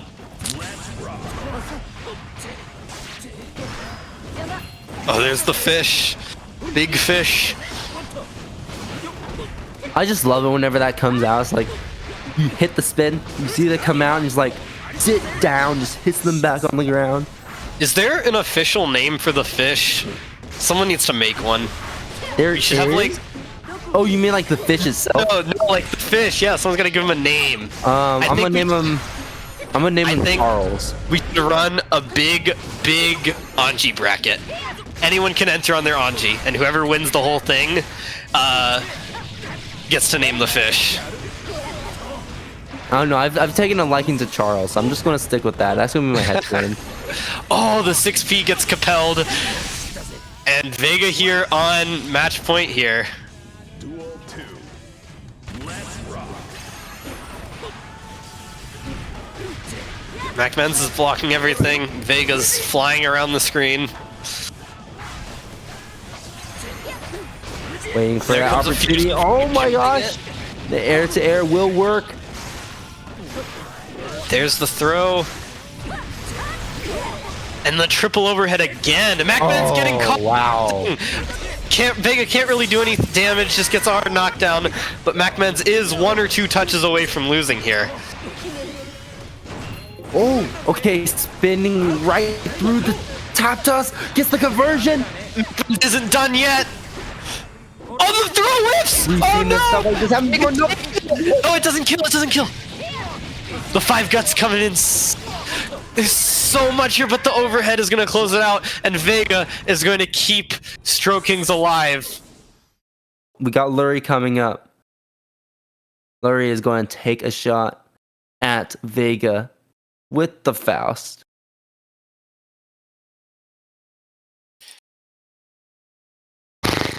Luke sitting back here in his chair, just taking notes, maybe. Luke wants the smoke, and they're waiting here. Duel 1. Let's rock. All right, No, this is the Luke fourth doesn't game. want the smoke. Oh, nice start here from Lurie, though. Getting the bomb out, but Vega with the far slash, putting Lurie into the corner.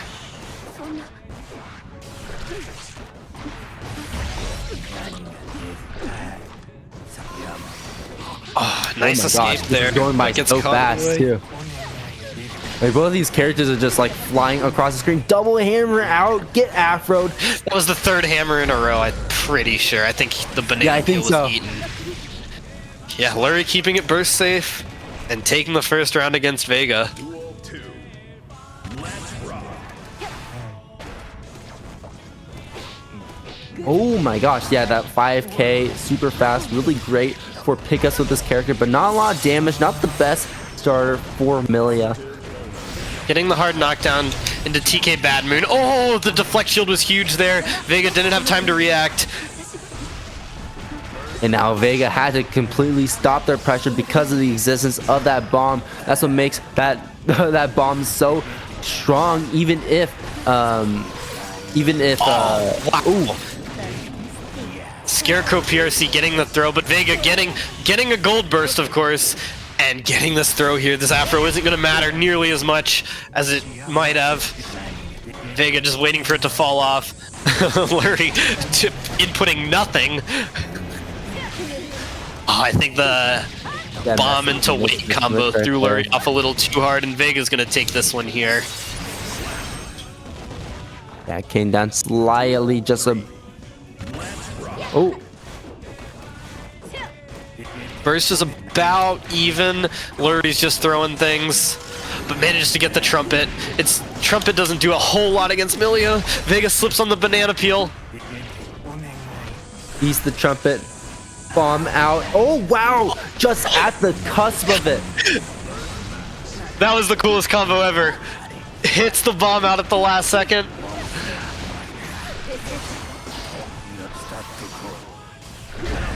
Oh, and Okay, the yeah, 2S hit here. Not quite gonna kill, but Vega now at 1, and the hammer's gonna close it out. And I'm gonna be honest, every Faust player in the world is clipping that Lurie hit. And I think right now, Vega is gonna have to be watching out for yet again, obviously, a different play style from what they've been playing against before. I think the fact that Lurie has access to a bunch of like really strong low profile anti-air normals, 2K, 5P, stuff like that. 2K, 5P, I think, 2S as well. All incredibly strong to keep Millia from getting those free air approaches she's been getting constantly. Oh wow, so it's going to work. Not canceling though. Faust has a lot of Millia counterplay that's not actually counterplay, but it gives Vega more things to think about here. And with the mental, and it might add to the mental stack enough that it could have an effect. Yeah, that is true. The close slash. 2 times in a row. That move is such a war crime. Vega getting the Blue Wild Assault wall break. That was optimal. That was an optimal punish there from Vega onto that super.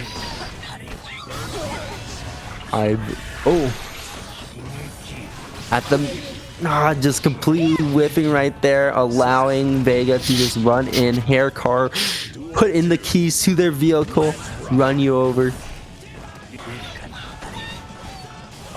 Vega just flying around where he's sprinting away, getting danger because of how fast they were going.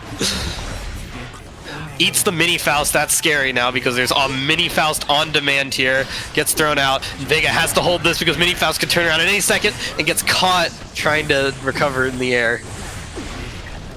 Vega getting that trumpet and having it pay off here. No combo for Lurie. Okay, no burst bait right there. I was kind of expecting one though. Oh my gosh, 2 bad moons in a row. Wow. Did okay. Lurie just go for that twice? That's kind of bonkers there. Oh, goes for the JP, throws a banana and gets far slashed. Vega evening out the games here. Don't ask about. So Vega, you want to explain the round start of you typing? Yeah, I would like to know. I want to see. I want to see the answer.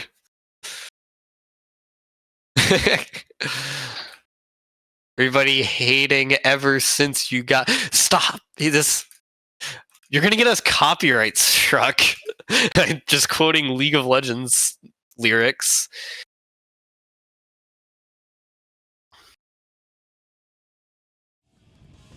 I'm a big fan of the green Faust, actually. That's such a clean skin.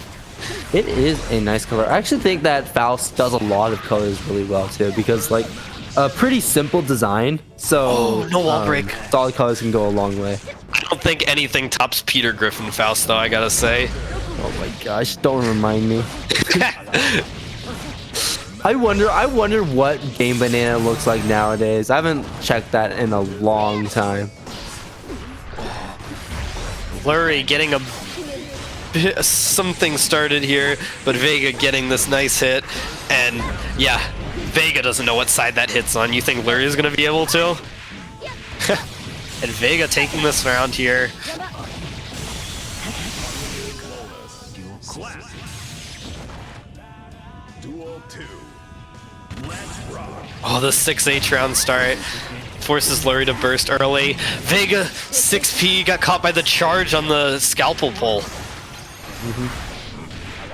Interesting spot to use it too, but I guess it isn't like cancelable or anything, so that's where they would. Yeah, with the afro right there, looking beautiful, Milia. They should give Milia like 10% extra damage when she has the afro because it's more hair. I think that would be funny. I think that would be funny. I think that'd also be like very Guilty Gear, but like Guilty Gear Xrd kind of Guilty Gear. That would be something that's in plus R. No, you're right. You're right. That'd be a plus R Guilty Gear thing. Oh, the bomb from across the screen, jailing Vega a little longer, and the 2K into the 5K. Vega has to burst. On the J2K, Flurry was ready. Ah, but the gravity scaling hit a little too hard there. Vega gets caught, but Flurry doesn't get anything off of it. But the tap dust is going to take this one here. Duel 3. Let's rock. Like really coming down close. Both of them have like similar meters, similar bursts, and then similar round situation. Ooh, Vega is up that again. low. Is Vega up a game? I thought it was even. I think it's 1-1. Okay. See, I'm not the only one who can not know what's going on. But Flurry in a bad spot here. Managing to get the burst to survive that cross-up. Vega has positive bonus, has meter, has burst. This is a tough climb here for Flurry. Flurry getting danger penaltied. Not even able to build this meter here. Oh! Big trade there for Flurry, though. Manages to get the meter anyway and gets the Scarecrow PRC, punishing Vega's burst. And suddenly this is looking a lot better for Flurry here. Gets the guard crush scalpel pull. Eats the weight. Eats trumpet. Throws with the punish. Mini foul saved it! But Vega mashes anyway. Mini Faust almost saved that one completely. Mini Faust really trying to pull through right here, putting his work in, showing why he's on the payroll. I don't like the weight. I know you were there pressing your punch button. Like you weren't thinking about it. No, mash derogatory C-Fresh.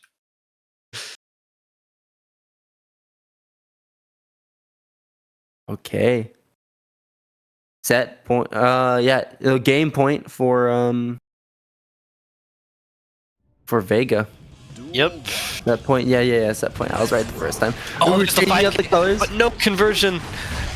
The PS4 colors are surely going to buff them. Wow, I didn't know you could get a little bit extra off that.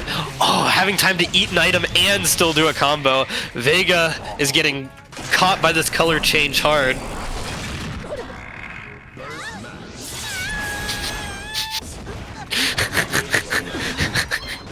Okay, Vega typing while the Faust super's going on. All right. Ain't no way. Ain't no way. I think Vega's just two people.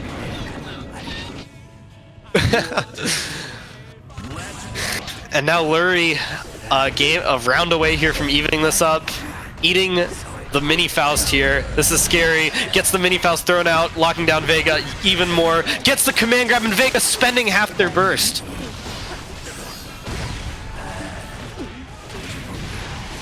It might just be the color swap. What in the world? Vega at one tiny sliver of health. Neither player item super. Oh, Flurry brings us to another game 5. We're gonna be here all night, folks.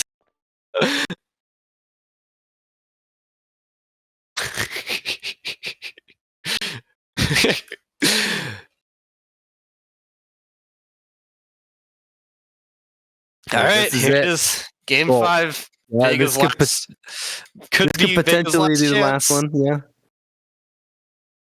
But we've been here, I think 5 times tonight, 6 times every game Vega's been in pretty much. I feel like a broken record saying this, right? Like, how many times can it be Vega's last chance? Apparently all the time. Oh, barely being out of range of that bomb. I thought for sure that was going to hit. Vega getting hit by another hammer. Lurie with a nice backdash. Trumpet comes out. Lurie eating the bomb. The 5K doesn't connect because of the Capel. And Vega evening up the life totals here. DK will connect, bring him back down to the ground. But Milias are very impatient. No punish on the throw whiff though. That's huge. Oh, nice gets the punish off of the flex shield too. I like using it when you have the confidence you can get a guaranteed punish off of it. No punish on TK Badmoon though. And Vega is now very close to taking this one more mix, maybe 2 more mix. And Vega here on set point again. Backing up, bomb, hammer, bomb. So many good items coming out. Has to be careful of that bomb though, and learn the hurt box extension.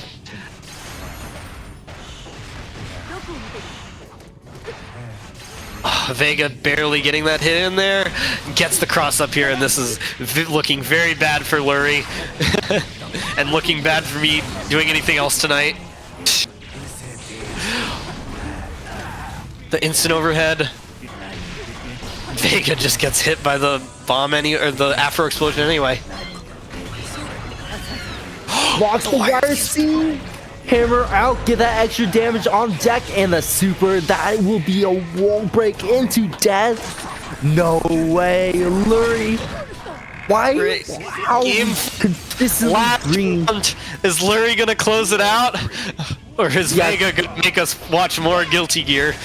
Constantly bring Vega down to the final round, the final game, yet not having the closing potential, not able to close any of these out. Can Lurie be the first one to close it out against Vega? Oh, gets caught by that low too. Uses the deflect shield though, but gets whiff punished on that 6H. That's such a long recovery. One more hit here for Vega. Lurie has huge health bar to work through, and that's it. Vega has to go against Luke. Maybe. Or Memo Carp. But from the trash Luke was talking in here, it's gotta be Luke.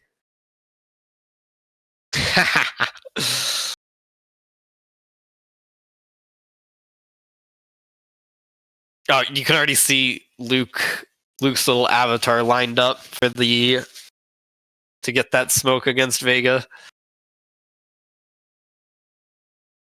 He's ready.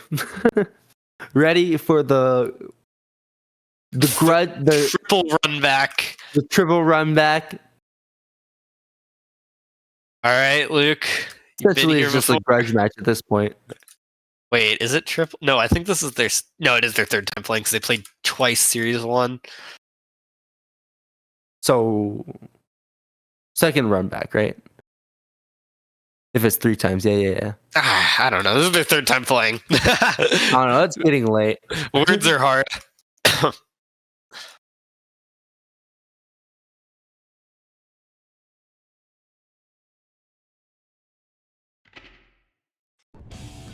Duel 1. Let's rock. Is Luke ready, or is Vega going to be making the losers run of the century, kind of? Except it's not really a losers bracket. But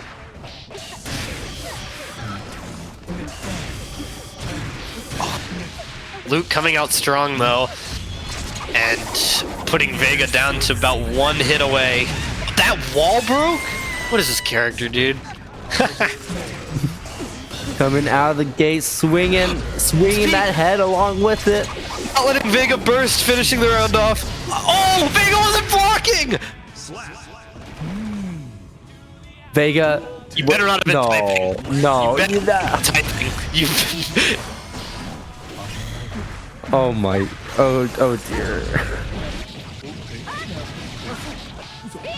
Catching you asleep at the wheel. Well, I mean, not technically asleep, but typing at the wheel.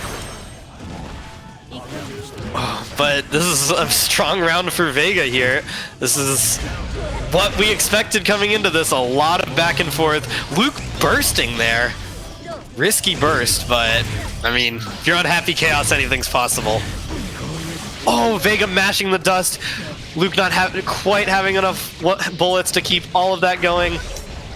And Luke here, one touch away. But this is a fake mix. Luke gets caught backdashing. Duel 3. Let's rock. Yeah, there's that round start hair car again. I think Tensorial should tell us if Vega's onto something or if he's just throwing it in and out.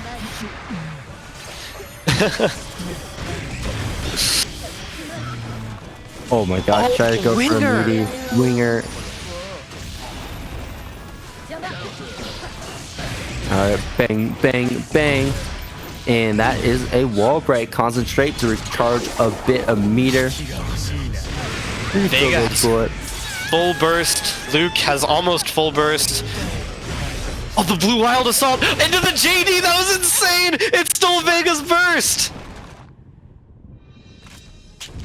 Wow, rarely, I'm gonna say, rarely do you ever see that jump button come out, because it is kind of just custom made to cross up, right? The JD, I get hit with that all the time. Maybe I'm mistaken. I see it all the time, but it might not be everyone. I definitely see a lot of the Goomba Stomp, you know. I definitely see a lot of that. It's all of Happy Chaos's normals are insane. Yeah, I know they're pretty wild. Oh, I think that wouldn't have connected there, and Luke would have been able to get a punish, but I'm not sure.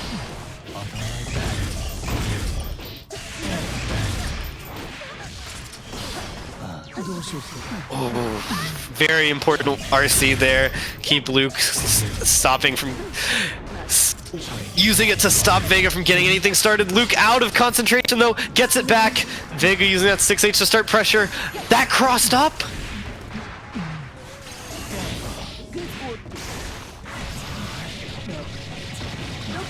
And this is Vega starting this pressure, getting this wild assault going. And there's that TK Bad Moon. They should call it TK Good Moon with how much Vega's landed it. The fake cross up. Gonna take this one from Luke. Oh man, yeah. Oh, no, thank you, Uncle Puffy and Tack, for rating us. This is, you're gonna see some good ass guilty gear. Vega versus Luke, the last set of the entire thing.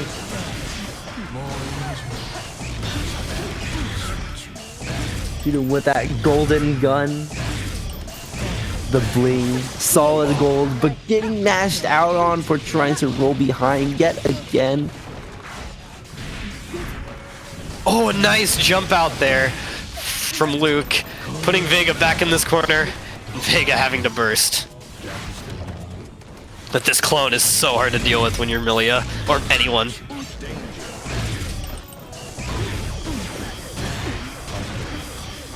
Vega just having that patience, and Luke now with no bullets again. Having to just block. Tries to go for an air throw and gets counter hit, and Vega's gonna take this one, making this 1-1.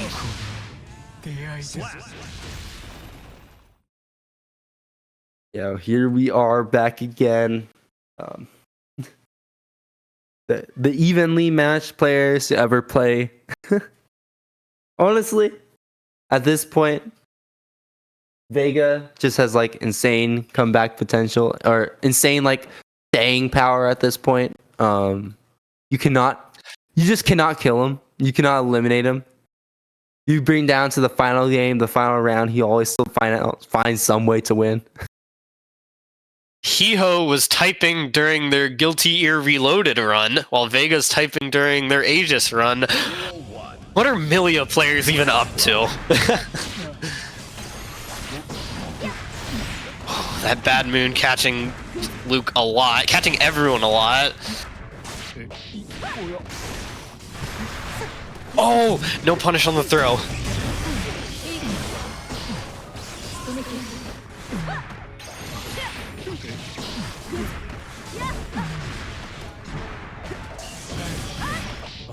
Oh, the burst is baited, and Luke's in a rough spot here. Letting Vega get an advantage in this set is not where you want to be as Luke, especially after all the trash you were talking in chat earlier. But Vega is going to get a lead here.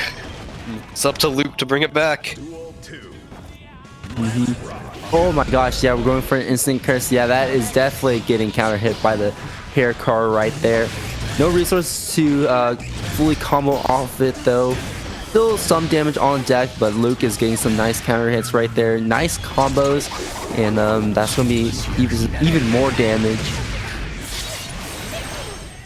Low health for Vega. We're just busting right in. Yeah, JD yet again getting the cross up, blocking the burst.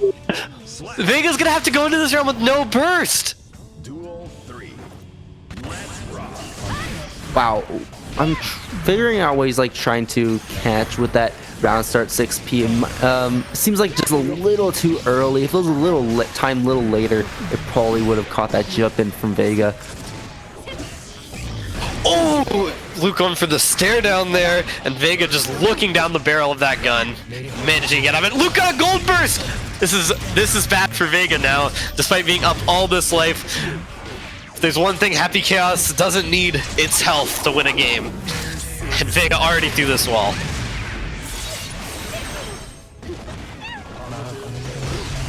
Oh, the deflect shield doesn't do enough, and Luke is gonna take this, making it 2-1 here. Oh, it doesn't quite kill.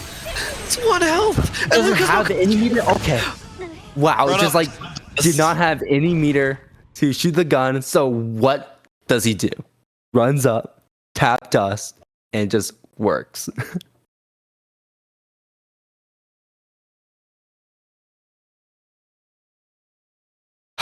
All right, everyone. It's the confessions out. Vega was typing. Vega's gonna lose lose their shot at.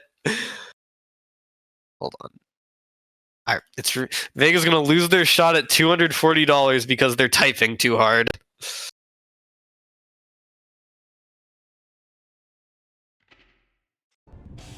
Okay, we're going into. Oh, my! huge air throw from Luke, but Vega with the gold burst now. This is less meaningful than when Happy Chaos gets it, but it still means a lot. Luke getting a blue burst here, but getting a huge hit off of it.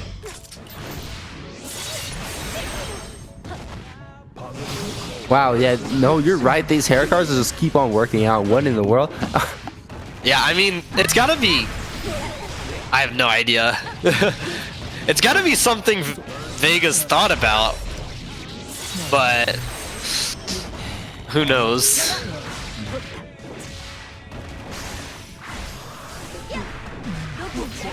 Nice YRC here from Luke, nice YRC from Vega. Both players have burst. Vega has to burst because Luke gets that counter hit 2D. The shot in midair! Not quite gonna kill, I don't think. Not quite.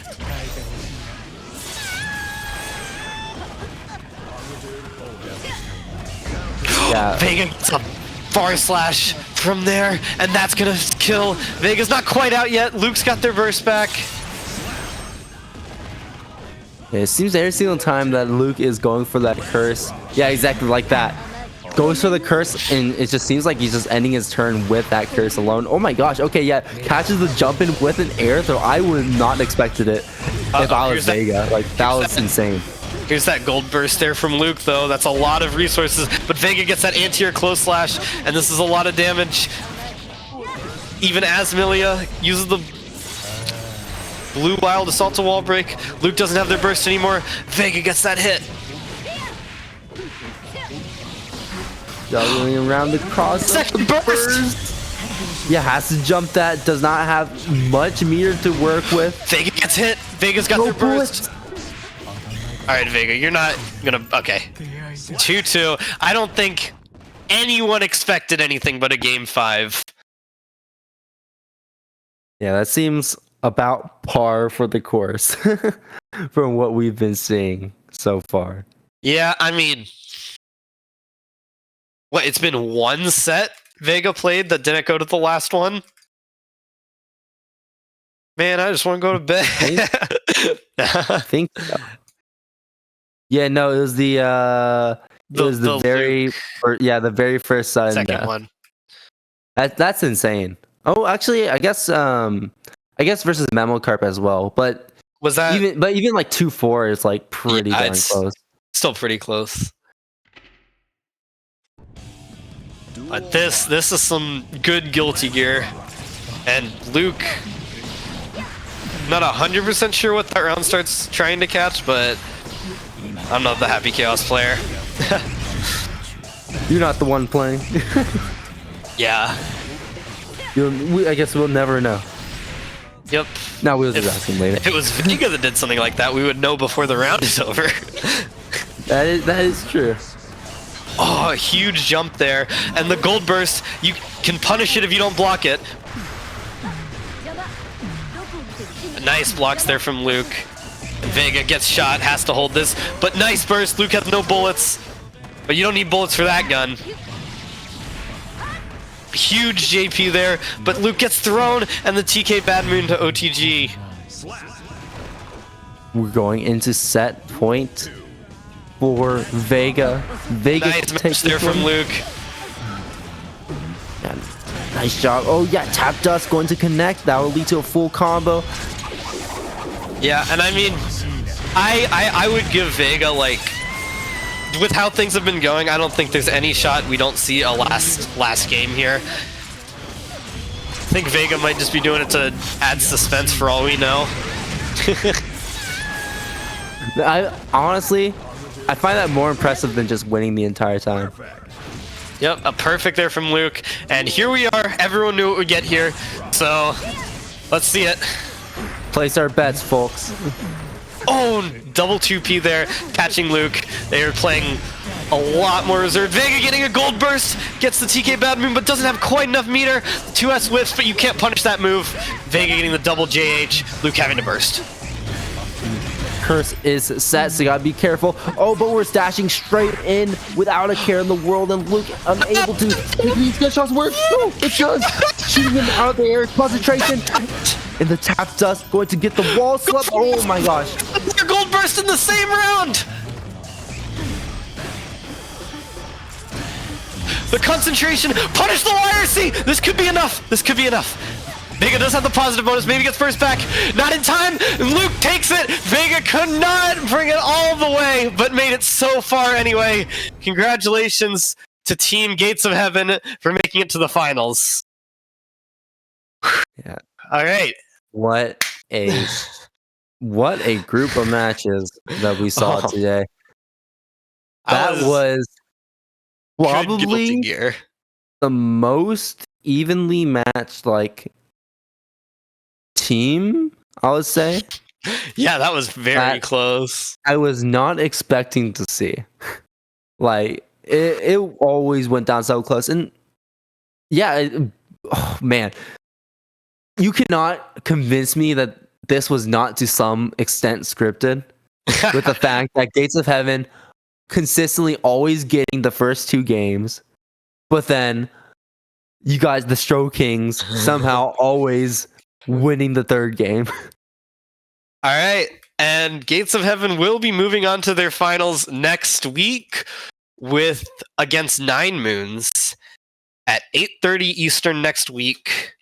And I've been MTCC. Salty Boy, do you have anything you want to plug? I do not, other than if you want to find me, you can find me pretty much anywhere, I guess. Twitter, Discord, email, stuff like that. That's basically all I have to say. Yep. All right. Thanks, everyone, for coming out, and hope to see you next week. Because if you thought this was good, next week is going to be better. All right. See you guys.